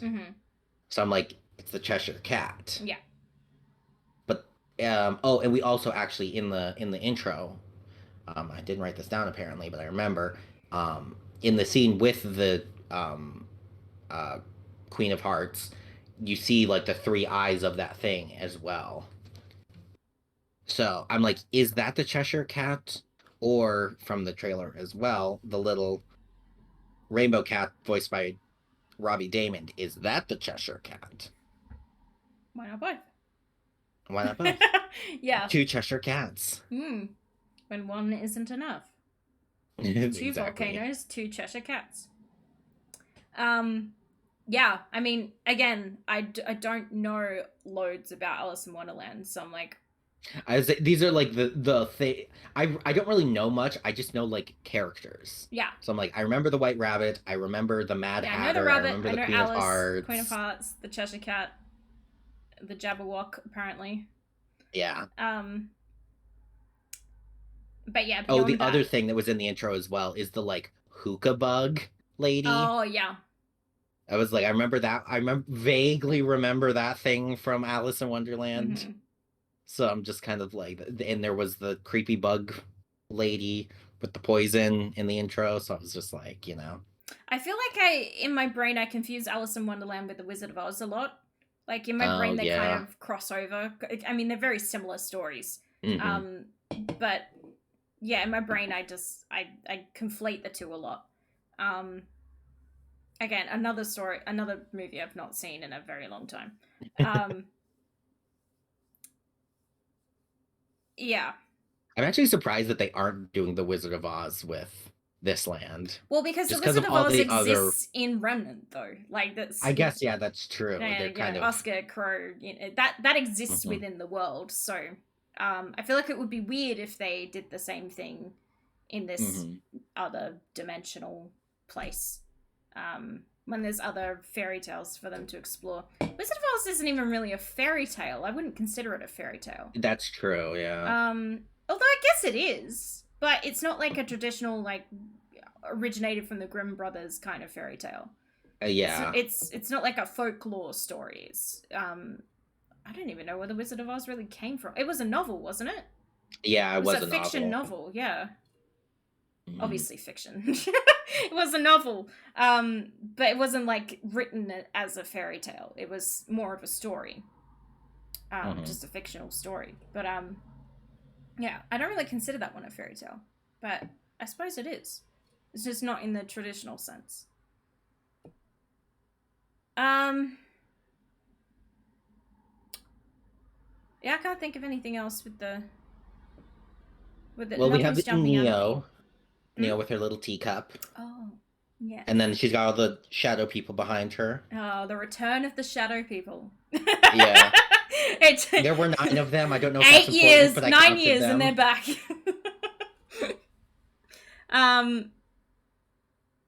But yeah, I think that the role that Neo will be filling in the story is the Mad Hatter because of the teacup. It's literally just the teacup that.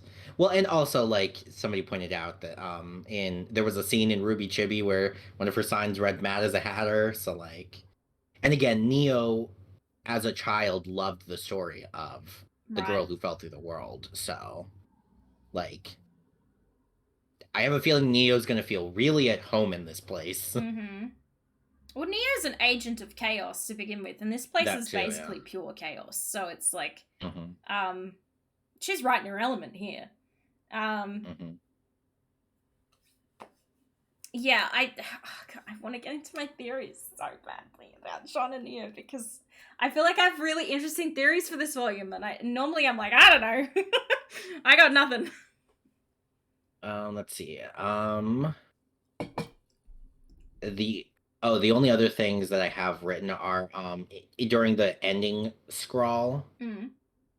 There's a portrait of Alice, and there's a shadow of a person behind her who has like short hair and glasses. So I don't know, maybe that makes sense if you know the story of the girl who fell through the world. I never finished reading I did not finish reading Fairy Tales book. Remnant. Yeah. So I meant to watch that or finish reading that, didn't get around to it. Yeah. And then the other interesting thing is that at the bottom of the scroll is Neo. And then it fades into Alex waking up on the beach. Yeah. And then Crescent Rose washes up on shore. Right. So I know. I personally don't think that Neo will be masquerading as Alex. And especially, I saw Cal point this out on Twitter because that was my initial thought was that like, she's gonna be, is that actually Neo or is she gonna be pretending to be this? But it's like either way is really bad optics, which is why I don't think they'll do it. It's either if that was what Neo actually looked like, then she's been lightening her skin this whole time, or if she looks like if she looks like how we see her and then masquerades as Alex, she's kind of doing blackface. Yeah. So no, it's not good either way. So I was that was my initial thought, and then I saw Cal say that, and I was like, nope, you're right, that's a terrible idea. Yeah, no, not good. Either way, it's not a good look. So I was like, it was just like a weird symbolism thing. Especially because I now know the context of Neo being obsessed, or Neo liking the story of the girl who fell through the world. So yeah. It seems I think that them following her shadow, and I think this is probably something we'll maybe learn about in the next episode, is that they have to like follow her story. Yeah. They have to follow Alex's story to get out. Yeah. I don't think Alex is them following in her footsteps. I don't think she's physically going to be there while Team RWBY are there and Change. Team RWBY and Change. I don't think she's physically going to be there. Yeah, I think she's symbolic for like they are going to have to follow literally in her footsteps to escape the world that they're falling into. Which turns out to be much more real than any of them ever thought that it was. But I mean, RWBY's whole shtick though is that it's fairy tales, but they're real. And that's true. with the maidens and stuff like that, that's a fairy tale within the universe of Remnant. But it's not a fairy tale, it's real. So it would make sense for the girl who fell through the world to also be real. And the girl in the tower is Salem. So that's a real that's a fairy tale that's actually real, a real story. Because all these stories had to come from somewhere. They were rooted in reality at one point in time. It's just that idea has been twisted over time into something that is more of a myth than actual history. Because it's not something that most people are aware was a real thing or were real events. So I don't think she will physically be there. I think we'll see her, but she will be existing at a different timeline to what's currently happening. Yeah. Cool. Okay, so tell me about Jaune and Neo. Okay, so I have wild theories, and I'm looking forward to getting into them because they're bear with me, they're wild. I think that the person that Neo is sitting across from, sipping her rainbow tea, is Jaune. I think that Jaune is going to be an antagonist this volume. I don't disagree with you. Yes. But here's why I think this. Just based on what little symbolism we've seen so far, based mostly purely on that first shot in the intro of them side by side, I'm like, antagonist, Jaune's an antagonist, straight away. That's like giving me red flags that Jaune is an antagonist. I'm like, why would they put them next to each other? I'm like, I know they're not in Team RWBY, but they have Weiss, Blake, and Yang together, and RWBY on her own. So for them to put Jaune next to Neo is very telling to me.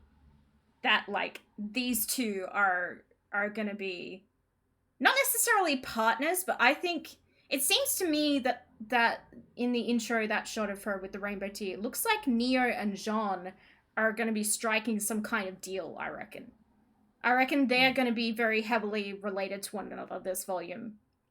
And this relates to another theory I have that I discussed with you already, but I think that Jaune, with his symbolism with the clock and with time and everything like that, and the symbolism of the white rabbit, I think Jaune, even though he fell last, by the time they find him, has been there for significantly longer than they have. I think that time flows in a non-linear way in this place. I think that Jaune will have been here for weeks, possibly months, by the time they reach him. For some reason, even though he fell last, time has passed differently for him. And, like, I think he's in a different part of Ever After. And wherever he is where Neo also is. Or where she's going to end up. The two of them are going to meet. And they're going to strike up some kind of partnership. That's what I'm gleaning from the symbolism in the intro. And what tiny morsels we know about the White Knight. And the flames in the background with the White Knight too, I'm like, this just looks evil. This, like, and I don't necessarily think he's going to be evil. I do think he's going to be antagonistic. And I think that it's going to have a lot to do with the trauma of what he went through at the end of Volume 8, having to end Penny's life. That is, I think a lot of people downplay how traumatic that would have been for him. Because even though him and Penny weren't particularly close as people, she was still his friend, and also the parallel between my fucking camera just froze again. Are you serious? I am in the middle of explaining something. Hang on. I'll just keep talking and just get rid of that for a second. The parallel between the first time Penny died being at the hands of Pyrrha and her second and final death being at the hands of Jaune is a huge amount of symbolism, and it wouldn't be lost on him either. And both were also, catalyzed by Cinder. Yes, they were. Hang on, I'm just plugging my thing back in. Hold on. Bear with me. I hate this fucking webcam. I'm using the other one next week. Well, not next week, the week after. The week after, yeah. Next time on Boopcast. Boopcast. Hold on, just fixing my fucking thing. So yeah, that's the main crux of my Jaune theory, is that he's going to be antagonistic this volume, at least. Oh, I thought they said Boopcast again. Fuck off! I said boop cast. Do you understand English? I know I have an accent. Jesus. Oh, why is it so dark now? What the tits? Ugh, hold on. I fixed it, I think. Anywho. Oh, it's really frameless now. Hold on. I'm so sorry. Technical problems. Why is it so fucking dark? Oh my god. I hate you. Camera. There we go. Oh, okay, I got it now. Hi. What was I talking about? Yeah, that's. I mean, that's the main crux of my Jaune and Neo theory for this volume. Is that I think he's gonna be a bad guy. Not necessarily a bad guy, but like he's not gonna be a good guy either. And I think he's gonna have to work through a lot of trauma to in this volume. I definitely think he might be going down the path of repression. And yeah, it's going to be interesting to see how right or wrong that I am. Yeah. See, and the reason that I don't entirely disagree with you is that and it's the reason that from the trailer, you know, the line about what if you didn't have to be Ruby Rose anymore. Mm-hmm. I think that person is the like robo blacksmith lady, and I think that she offered that same deal to Jaune, and Jaune took it. Yeah, we discussed this and already. And she transformed him into the White Knight. Yeah, so he's and not that there is some Jaune. part. Yeah, and so that like he's now no longer Jaune, and they will probably because they will be opposing the blacksmith lady mostly, you know. I think that or the blacksmith lady wants them to stay and accept the deal or whatever, that he will be like kind of her agent, causing problems for them, and they'll also in turn have to convince him like, hey, you are Jaune, accept your feelings, it wasn't your fault, blah blah blah, and like kind of break him out of whatever repressed hole she shoved Jaune into. Yeah. Coming off the back of everything that happened at the end of Volume 8, for him to be dropped into this world alone, probably thinking all of his friends are dead, or, you know, except for Nora and Ren, who they know made it to the other side, but don't know what happened to them. Thinking he's completely alone, possibly thinking he's dead as well. I'd say he's probably in the same boat as the rest of them, being like, well, I died. Yeah, you know? I'm dead. This is, you know, purgatory or whatever. Yeah, I'm gonna spend my afterlife not being Jaune, please, thank you. Yeah, exactly. Like, coming off of all of that to then run into this person and be offered, hey, would you like to leave you behind? He'd be like, abso-fucking-lutely, let's go. Like, because then he doesn't have to deal with it. And it's a lot for a person to deal with, so I feel him on that. Again, this is completely pure speculation. I know nothing. I'm just basing that off of what little symbolism we've been shown. And I also do think they will have to do something similar with Neo as well, helping her get over this is going to be Roman's death. A volume about recovering and that's also from why trauma. Oh my I also gosh. think that, oh god, I just had a really terrible thought. Oh no. What if Ruby and Neo like end up alone together at some point, and for Ruby, in order to help Neo get over her thing, Ruby's like, okay, if you really want to kill me, go for it, like, you know. Oh god. Don't manifest these things. What's wrong with you? Well, listen, I don't think Neo will do it, but oh my god. Well, if that happens now, I know who to fucking blame, don't I? Okay, well. That is a thing I do wonder. Is I'm like, do you think? Because I think like we said earlier, obviously the RWBY girls are getting out. Jaune will get out. Yeah. But do you think Neo will come with them? I was about or do you to think say, Neo's staying here? At the moment am like 60-40, Neo's not making it out of here. I think Neo, by the end of the volume, will either be dead or trapped. Well, the other thing I'm just wondering is, will she willingly stay here? Maybe. She might. But, I mean, it all depends on, like, her character arc this volume. And, like, yeah, what footing she ends up with on with the rest of the cast. Because I think the rest of them will eventually be like, come on, we gotta go, come with us, we have the way out, and it'll then be like, what will Neo choose in that moment? Like, she has a decision to make. Is she leaving or is she staying? I think that's going to be probably the big thing for Neo at the end of the volume. This might be Neo's last volume, which upsets me. Oh no, this might be her last volume. It could very well be. We could be completely wrong, and she'll end up... She'll end up on their side and pop out and be like, hey, Emerald, what's up? Like... Yeah. Because she's over there now, I keep forgetting. Cal would love that. Mm-hmm. Especially because then Neo's in Vacuo.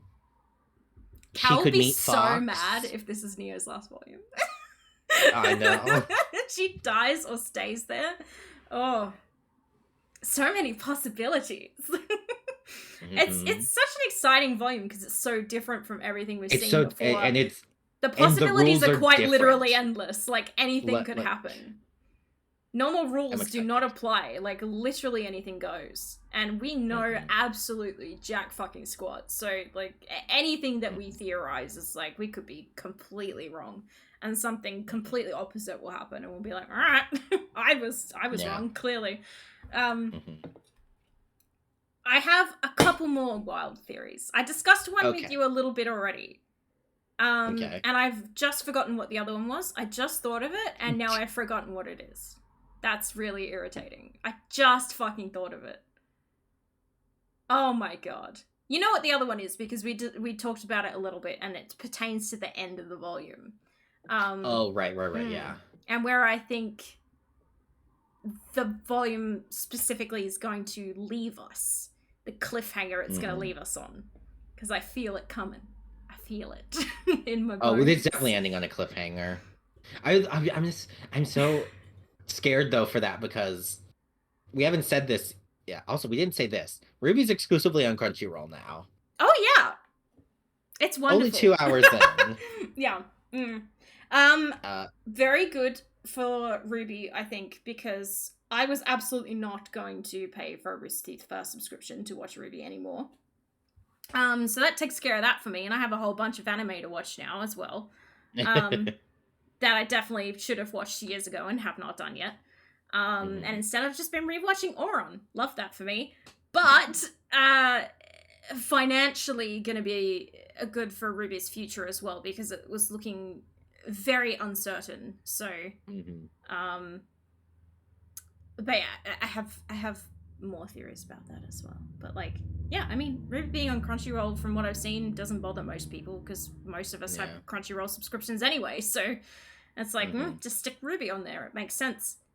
Yeah, it is a thing though where I'm like, if you don't have a Crunchyroll subscription, because I didn't, get one, because it support the show that we love. Yes, Volume 10 has RWBY. Not been greenlit. And the best thing is, we can support RWBY without supporting Rooster Teeth.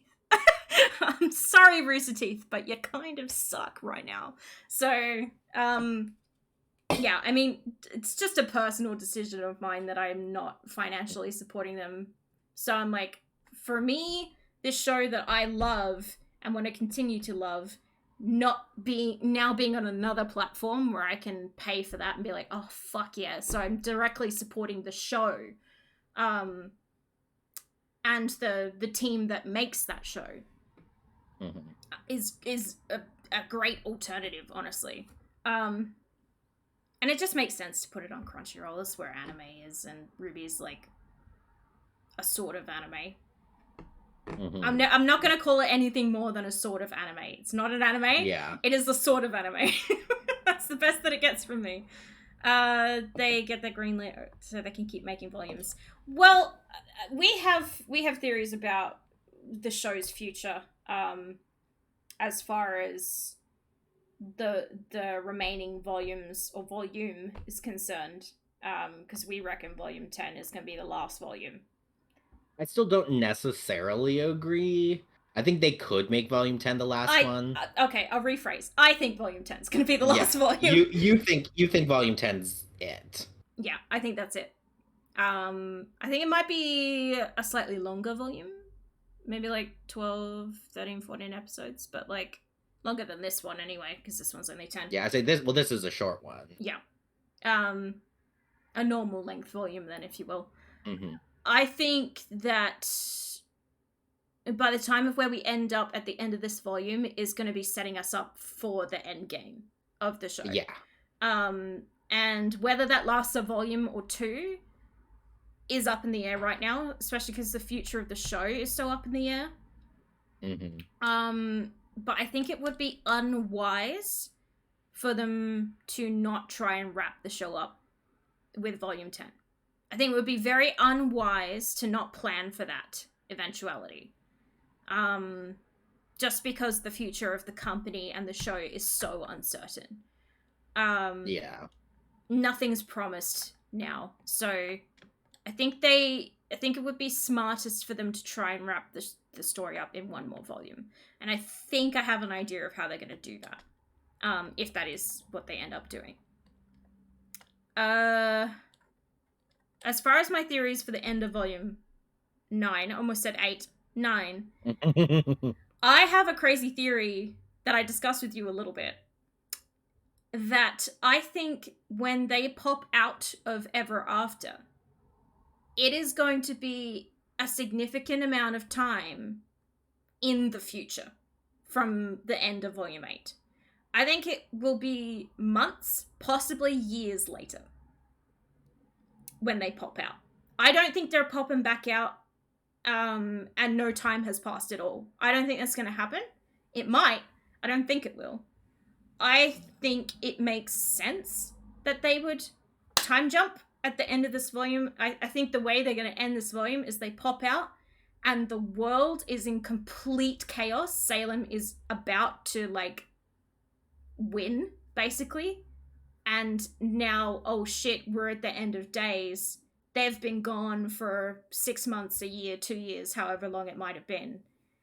And I think it would be so interesting for the characters as well. For Nora and Ran and Winter and Team RWBY, everyone involved. It would be so interesting for that to be the case. I just feel like it's so interesting. How can they not do it? But I'm like, of course I'll be satisfied with whatever they decide to do. Or maybe I won't, but it's so interesting and it's such a perfect opportunity to do that. I want it so badly. And I'm like, I don't usually like to set these kinds of expectations because I don't want to get disappointed when what happens isn't what I think is going to happen. But it would just be so interesting.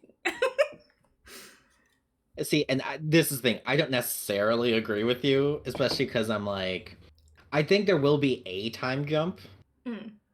Just to, like, have everyone be more established in Vacuo, but I don't think so much so that I don't think it'll be more than a few months.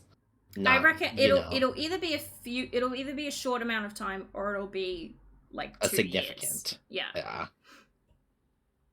I initially was like, what if it was like 5 years? But I don't think they have 5 years left. I don't think they have 5 years left now. Because Salem already has 2 of the relics. And while she cannot get to the 4th one without Oscar, Oscar's on that side. So he's not in Ever After. So he is free and accessible and has less protectors around him now. Oh my god, I just remembered Crow. Fucking hell. What is he going through right now? Jesus. That poor guy. Flying through an airship, yeah. It just popped into my head. I was like, Crow! That's the other thing, too, that it's like a tiny disappointment with Volume 9. I'm like, it was one thing when like everybody was just like, okay, they just gotta get to Vacuo, but it's like Crow and fucking the Aesops, the remaining ones, are just like in an airship. I forgot about the Like, Aesops. I know, I kind of did I too. forgot they existed. It was just Crow and Marrow in my brain, and I was like, oh right, Harriet and Elm were there too. Oh, and what's her name? Robin? Oh, No. Robin's there too. Yeah, Robin. Yeah. That's her name. Yeah. Is it Robin? Now I'm doubting Yeah. myself. Yeah. Because she's Mm-hmm. Robin Because she's Hood. Robin Hood. Yeah. Yeah. There is so much going on that I completely forgot about because it's been 2 fucking years.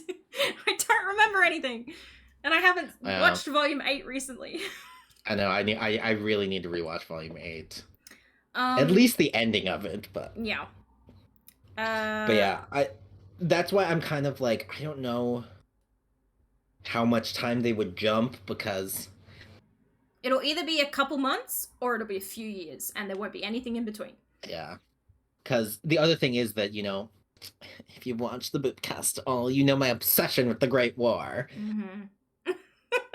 And I'm just like, they have to have the Great War Part 2 in Vacuo. It's gonna happen. But that's why I'm like, I could see them if they did need to wrap up the volume in Volume 10, the show in Volume 10, they could still do how I think they're going to do, just on a more condensed faster scale.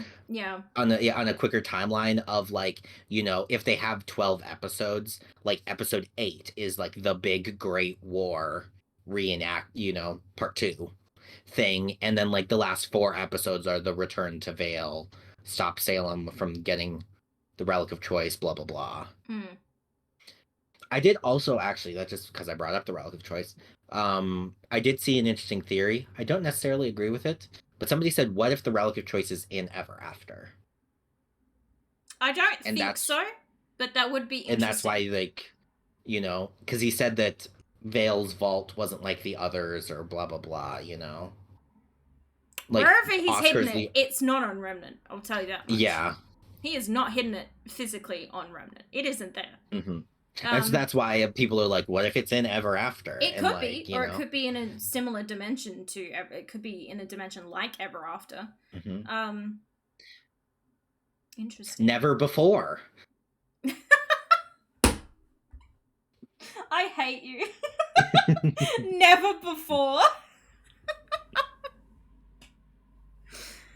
Oh my god. It's the anti-Ever After.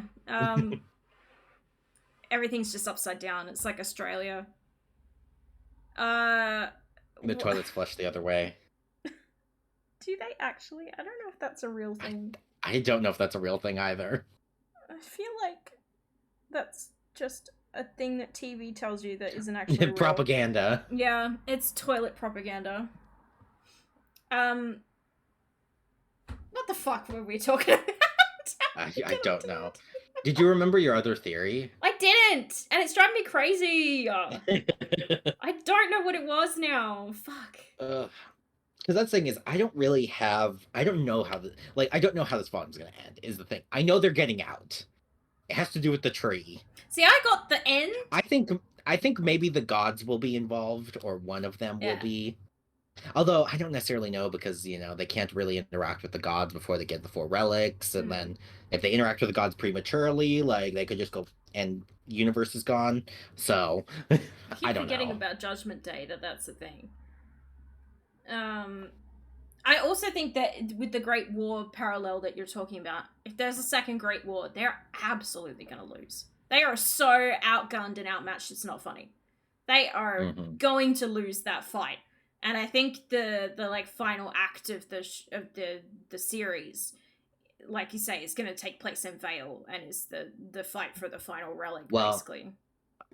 I don't know, because that thing is, I do think that, I personally think they'll, like, win Great War Part 2 at a great cost. That will still end, though, with Salem getting what she wants, which is the relic. I think they'll, because that's the thing, though, is I'm like, because unlike the Great War, it's gonna be the world uniting instead of being, two nations against two nations. Yeah. It'll be all four kingdoms versus the Grimm. What's left of them? Yeah, what's left of them. That's There's the not problem. much left of Atlas and Mantle. Yeah, Atlas, Mantle, Vale, like Mistral's got the best thing going on, but they don't have a leader. So like, I but just had a horrendous thought. And I hate that I've had this thought, but I need to say it out loud. It's just like me with my RWBY thought earlier. You know how people were theorizing that Ironwood's not dead, and that he got into the portal door that was opened up down there? Uh-huh. What if he's in Ever After? I don't think so. I don't think so. But that's a terrible, fucking terrifying thought that I just had, and I don't. He's the Robo Lady. He got gender bent in the fall. Let's be real. He's more machine than man anyway, so... It's true. Oh god, that's a terrifying thought. I really hope that that's not... I mean, I don't see why, but... Yeah. I'm really hoping that he's just fucking dead. Yeah, because, I mean, again, he was so injured, and then, like... I don't think the portals were open that much longer. No. After... And isn't, like, the big evidence that people bring up that he's, that he survived is that in, like, that shot where it, like, fills with water, you don't see his body or something? I don't even remember. I don't know what the fucking theory was. He could have fallen down, like... Yeah. I think he's gone. He serves no purpose. He serves no purpose without Atlas. No, he doesn't. That's the thing. It's like, his purpose has been served. As a character, so I don't see what point there would be in like being like, psych, he's not dead, unless to give him a redemption arc, and I do not want that for him because he doesn't fucking deserve it. Yeah, because he hasn't earned that at all. Honestly, he had the opposite. He had a villain arc, like he had the opposite of a redemption arc. I mean, granted though, I always think that his character was always like teetering on that edge. James Ironwood is the Jaime Lannister of RWBY.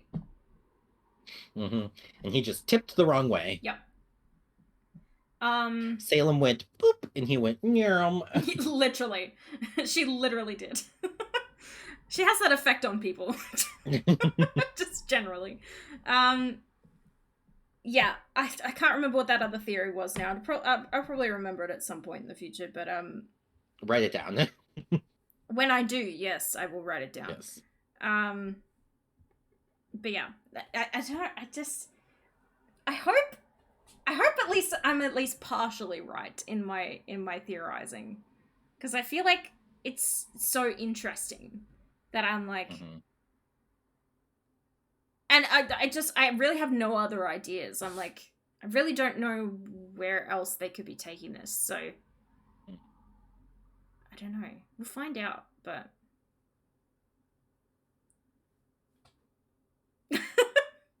It'll be interesting. Anyway. No, I'm just so curious about this volume, because like anything could happen, and again, it's gonna be a big like RWBY development season, which I love. So, and she desperately needs. So, she does. Some character development. I'd like to order one character development for RWBY, please. Shit's long overdue for her. But honestly, the reason that I don't want it to end in one season is because I'm like, there's still so many unanswered questions that I'm like, I need 2 seasons to give them time to answer them for me about like, I mean, granted, like we still have questions about Summer, even though we're all pretty sure we know what happened to her now. But I'm just like, what show goes for 11 seasons? Like, it's not a good number.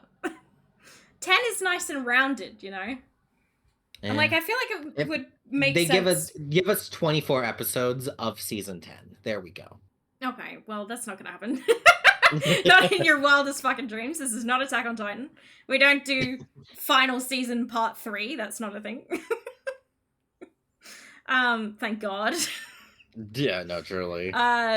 Yeah. No, I feel like it would make sense for it to end with the next volume, but it 100% depends on where we end up at the end of this one. Yeah. Um, And that's the thing too is I don't even necessarily know that we're going to even get a solid answer at the end of this one of what happens. probably not. It might just spit them out in vacuo and that's it. That'd be anticlimactic, though. God, I could really see them ending the season with them all like being spit out like in front of Vacuo, and Vacuo is just on fire. Like, Yeah, well, that's what I'm saying. Is like my theory of like the time jump being like they get spit out into the world and it's quite literally on fire, and like the war is going terribly because partially because they're not there, but also because Remnant is just in tatters. And also Atlas was the had the strongest military, and that's all gone now. So Salem sorted that. So the greatest military force in the world has just been wiped out, basically. So good luck. Yeah. You're fucked, basically. I mean, listen, the Faunus are coming to Vacuo. They are. That's true. Vale's huntsmen are probably going to Vacuo. Like, you know what I can't wait to see in Volume 10 is Sun and Coffee. Oh, yes. Finally, after all this time. Oh, that was my other part of the theory. I don't think we're seeing current events in Vacuo at all this volume. I think this is going to be 100% in Ever After. I think that I know. I feel like they said that, but maybe not. But I agree. I think we're going to get no context for the outside. Zero. I don't think we're seeing any of the other characters at all. We're not seeing what's happening in Vacuo. I mean, especially the intro alone showed us like Ren and Nora were nowhere in the intro. There was nothing. Like nothing. It was and that all could be a misdirection, but I don't think it is. I don't think so. I think, I don't think any of them are going to be in this volume at all. It's 100% going to exist within Ever After. And we're not going to know what's going on with the others until the end of this volume, the last episode. That was it. That was all I had to say about that. Yeah. No Vacuo this volume. I think there's going to be a time skip at the end. I think Jaune's an antagonist. Those are my three big nutso theories for this one. One of them. I still agree with you on all the points except the last one, which that's I better solidly than agree with. Vehemently disagreeing like we did all of Volume 8. It's true. We didn't agree on shit. Listen, my god! Everything was going wrong, and we were like, "But what happens?" And we were both horrifically wrong as well. Not enough people died. Listen, every episode we were like, Ren's dead, Penny's dead, Crow's dead, Elm's dead, Marrow's dead, Robin's dead. You're right, dead. But you're a terrible person. You're right, but stop. It definitely fell flat as far as the cost was concerned. Although losing Penny a second time was pretty horrific, especially the manner of her death as well. Yeah. And is going to have far-reaching consequences in this volume as well. And also, like, Cinder got her hands on what is arguably one of the scarier relics. Yeah. I mean, they got their hands on she two can relics. Literally create anything. So, yeah, nobody wants Salem to have that kind of power. And that's the other reason why I also kind of think that that they might need to use the Relic of Destruction to stop whatever Cinder is doing with the Relic of Creation. Like, that could be another way that, like, they win the battle while Salem still gets what she wants. I think they're going to lose the battle but win the war. I think that they'll win fight, the war. They're going to lose horrifically. But then it will be the events that happen after that will be what turns the tables. I mean, the other thing, though, that I think as well is that, like, realistically, Salem doesn't care about anything but the relics. So, like, as soon as she gets her hand, like literally all Salem will want to happen in Vacuo is she gets her hands on Oscar and the relic. I just remembered another thing that we discussed as well about Oscar and his fate. I think he Oh is yeah. Ozpin's final life. I think that Oscar is it. Oscar is marked for death by the end of the show. Not this volume, but the end of the show. He is going to go out in a blaze of self-sacrifice at the end. For some reason. I don't know why, but... And he's going to be Ozpin's last life. I don't think Ozpin will reincarnate after Oscar. That will be it for him. Yes. I mean, I agree that he will be his last life. I'm just unsure if it will be because, like, you know, end of show, summon the gods lift the curse, humanity is saved, no, you know? I think he's going to die heroically. I think that might be Oscar's end.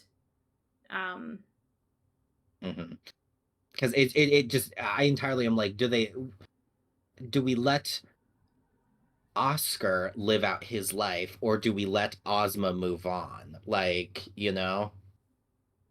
And how does it work? Like that's where I'm stuck in my brain, is I'm like, ooh, which one do we go with? I think that Oscar and Ozpin or Ozma are so intrinsically connected that without Ozma there is no Oscar now. So it's like, yeah, that is the problem. Their fates are tied to one another. I mean, Ozma is doomed to die and reincarnate over and over and over. So I don't think there's any reality in which Oscar survives the show. Like, he's not going to be alive at the end. I don't think there's any version of the story where that can happen. If it does, I'll be very surprised. There is. I know, I love him too. I like my little farm boy. I love him. Do you know what else would be really interesting about the time skip at the end of this volume? Is getting to see Oscar all grown up. Oh yeah, because boy's gonna hit his growth spurt. Like, yeah, he's gonna be like Jaune. He's gonna be 6'3" and handsome. Yeah. He's gonna go through. And RWBY's gonna be like, damn. Yeah, he's gonna go through his glow up. It's just, it would just be so interesting. I wanted to do it so badly. Also, I mean, we've kind of held fast to this theory throughout the whole show. The remainder of Team Juniper, they're all fucked. Not a single one of them is surviving the show. None of them are going to be alive by the end. They're all fucked. Especially because their characters are all based on figures that all died for various reasons. Yeah, they're all people who are martyrs, essentially. Except for Mulan, because didn't she just retire? The actual story of Mulan, didn't she kill herself? I don't know. There's so many different versions. That's true. I feel like the version I was familiar with, she, like, retired from the army and was never actually discovered as a woman. But there's probably other versions where she dies as well. Yeah. But Thor, I don't really know about Thor. He dies fighting Jormungandr. Oh, okay. During Ragnarok. Right. And Joan his of kids Arc, obviously also dies. And obviously Achilles. Hera's already dead. Spoilers. She's already dead. So yeah. So not a single one of them are going to be alive by the time the show is over. Yeah. I still also, just thinking about the end of the show, I still don't know if I believe the 4 girls will be the 4 maidens at the end. No. I think that theory has been more than disproved at this point with the I don't know though, because events. But 2 of their family members are current maidens. Well, Raven. That's the... You use the term family loosely there if you're talking about Raven. Listen, but I could see Yang being in Raven's final thoughts. I don't think Raven is really going to be in the story again at all. Oh, I think she has to. Maybe the 4 briefly, but like the 4 maidens have to be at the Great War. Do they? I mean, I guess it depends on like a lot of things, but I don't know. I'm just like, apart from the Great War situation, what the fuck point would there be in bringing Raven back into the story now?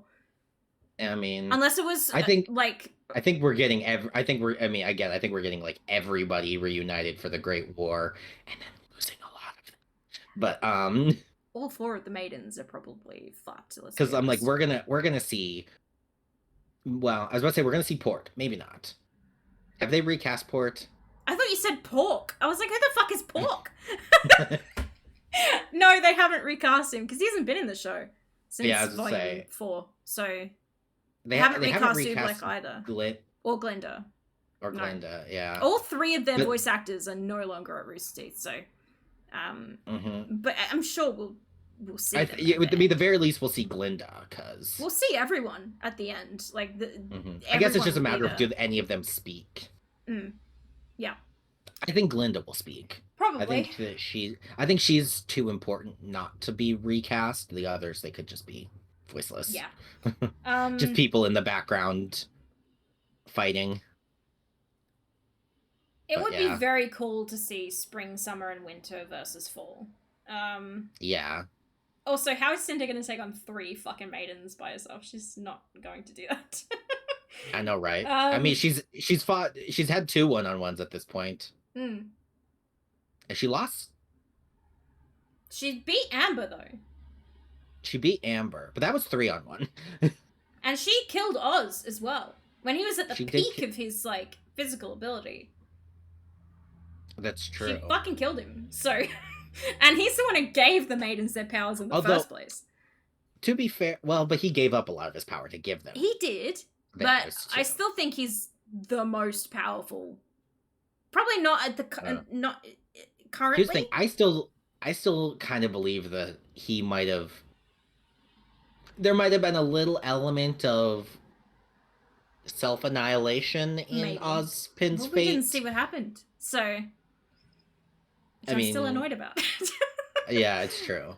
Just because I'm like, now that we know more about what was happening, like he's the only key, well, and the Fall Maiden, to getting to the Relic of Choice. So taking himself out of the equation for a little while buys the world more time. Yeah. I had a thought and I lost it. I think Salem is probably her power exceeds his. I think she's at the top. Oh, definitely. Of the food chain as far as that's concerned. Because they were like equals before he split his power in 4 times. Yeah. Like, so it would need him as far as power's concerned. Yeah. Yeah. It would need him plus the 4 maidens to equal her. Like. Yeah. Which again, I think that's why some people think all 4 RWBY girls will be maidens by the end. It's so obvious though. I kind of don't want them to do that. It is. That's why I want them to be able to win without having to be maidens, you know? It's true, yeah. With the power of friendship. Exactly. Not magic. If RWBY doesn't end with the power of friendship, then why were we here? Why did we go on this 10-year-long journey? Don't, camera, I saw you flashing, don't fucking do it. I swear to God. Don't do it. I had another thought and I lost it. It's so annoying. Oh, about the rest of Team Juniper not making it. I think either all of them will die or it'll just be Jaune by himself. Which would honestly be worse. If it was just him, if Nora, Pyrrha, and Ren were all gone and he's the only one left. Yeah. And Oscar. That would suck for Jaune. Yeah, it would. I don't want that for I mean, I'm like, but we don't have to kill Ren and Nora. Do we have to? Yes, we do. They're so gonna die. There's no way they don't die. I just imagine like Nora's gonna get struck by like a huge lightning bolt and just like go and just like kills 1,000 Grimm and then die. Like, yeah, pretty much. Ren's gonna have like a super dramatic death. I think he's gonna get like run through by a fucking Deathstalker or something. Yeah. I mean, Nora's already Nora came close to dying last volume. Very close, yeah. And that's the thing I'm sad about, is I'm like, I want to see Nora's like new outfit that like shows off all of her cool lightning tats. We'll see it next one. Yeah, I hope they don't just like hide them. I would love for them to like accentuate. Especially the other thing too is I'm like, y'all in vacuo. Y'all need to be in booty shorts and tank tops. It's like literally the desert, so I'm amazed they're still in all of their like winter getup in Ever After, because it does not look. It looks warm, like it looks tropical. So they must be dying right now. In all of their that's furs. the too is I'm like, do you think that weather even exists there? Like probably. I mean, it rained. That's true. It's probably temperature. I don't see why they wouldn't be. It looks humid as fuck. But that thing though is I'm like, next they're going into that like town. So what's the climate of that gonna be? And then, got fucking Queen of Hearts forest, and then got the mushroom forest, and yeah. It's a bit of a bloody rude shock to their systems getting dumped out from the freezing cold snow into this place. It's true. The fucking tropics. God, I would be sweating up a storm if I was them. That's the thing that I'm most worried about. If they only do one more volume, is that they won't give them new outfits. And I'm like, no, 100% give them new outfits. We need vacuo arc outfits, even if it's only one season. Like they need their vacuo outfits. Yeah. The thing is, though, if 10 isn't the last one, then that means we're going to 12. I don't think we're not stopping at 11. I think that's a bad didn't number. they say ages ago that like they had plans initially for 10 that got pushed to 11? It was initially 9 that got pushed to 10. They got pushed to 10. So if it's not 10, then it's 12, because there's ain't 11. I'll tell you that much. It's not round. It's not a round number. It's true. 12 would make the most sense, but like... It would, but I don't think the show has that much future. So, I think it's 10, and if it's not 10, then it's 11. It depends. 12. Maybe we need to make sure that RWBY 9 does really, really well, people. We could get 3 more seasons. So, I mean, it's been 1 episode, but yeah, we'll see how it goes. I did not say Stuart. Also, they had... captions. Stuart. It spelled it differently Boopcast. That time. It said Boopcast again. Stop messing with the caption.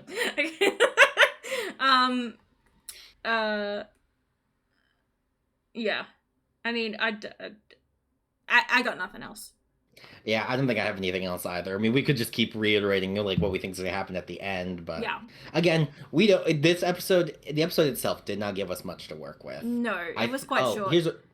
What do we think was going to happen in the next 2 episodes before next podcast? I have no idea. We're definitely going to see Neo at some point in the next 2 episodes. I don't know if we're going to see Jaune, maybe briefly. I think he might like zip by him at one point. There might be the big reveal of like Jaune's the bad guy, but like that might be as much as we see him. Yeah. Because I think the next episode will be that, like, town in the intro. Because that's where Yang's going to get her arm back. And then the one after will be headed in the direction of the Queen of Hearts, the Red Queen's realm. I think that maybe it might end with them, like, getting jumped by the Red Queen or the guards or something like that. I really don't know. That's the thing, is like I have so many theories about the end, but I got shit all for in between. I'm like, I don't fucking know where this is going. I think I think at the very least that Yang's gonna get her arm back. I don't think Ruby's gonna get Crescent Rose like until they're leaving. Like, you think she's gonna be without a weapon the whole time? I think that'd be really good for Ruby's development. Is because she's fucking useless without Crescent Rose. This has been well established. Her weapon is an extension of herself. So like she needs to find out who she is without it, and then get her weapon back. Like you need to earn that shit. Yeah. All right. But yeah. Cool. We should wrap this shit up. We should. Oh wait. Oh no, I did say it was the crescent roasting. I was like, wait, I had one more thought, but it was the crescent roast. Yeah. So. Yeah. Okay. Well, thank you guys for tuning in and listening to us rant about RWBY for a bit. So again, for those of you who weren't here at the start, these episodes are going to be every 2 weeks, this volume. So we're not doing one next week, it's the week after. And that will be for episodes 2 and 3 combined. So we'll see you in a couple of weeks. Next week, however, at at 3 p.m, we will be streaming, just not Boopcast. We'll be playing something. I don't know. We'll work that out later. But wow, the lighting is bad in here now because the sun is gone. Sorry. So yeah, we'll be streaming next week, but the next Boopcast won't be till the week after that. This episode will be up on YouTube a week from today. So next Saturday, after RWBY episode 3 drops, I will be posting this podcast for episode 1. Yeah. Because episode 2 comes out tomorrow. Tomorrow, yes. So a week from now, this podcast will be up on my YouTube. Yeah. So it'll come out just before episode 3. Just before episode 3, yeah. Cool. All right. Thank you guys for watching, and we will see you next week for our gaming stream. Yeah. If you're watching this on YouTube, be sure to follow us both on Twitch, twitch.tv/Corey the Smurf. I just realized our Discord names are behind the names on the overlay, and that is really annoying to me. Why is this? Oh, balls. Up? Why are you popping up? Oh, I hovered the mouse over it. That's why. Yeah, Corey the Smurf, Queer Noob on Twitch with 3 E's. All the links will be in the description. And if you are watching this on YouTube and you did not watch the live stream, we will be live streaming this podcast every other Saturday from 3 p.m. AEDT on my Twitch. So be sure that if you want to join in the discussion, you come and watch it live. Yeah. Bye! Bye, everybody.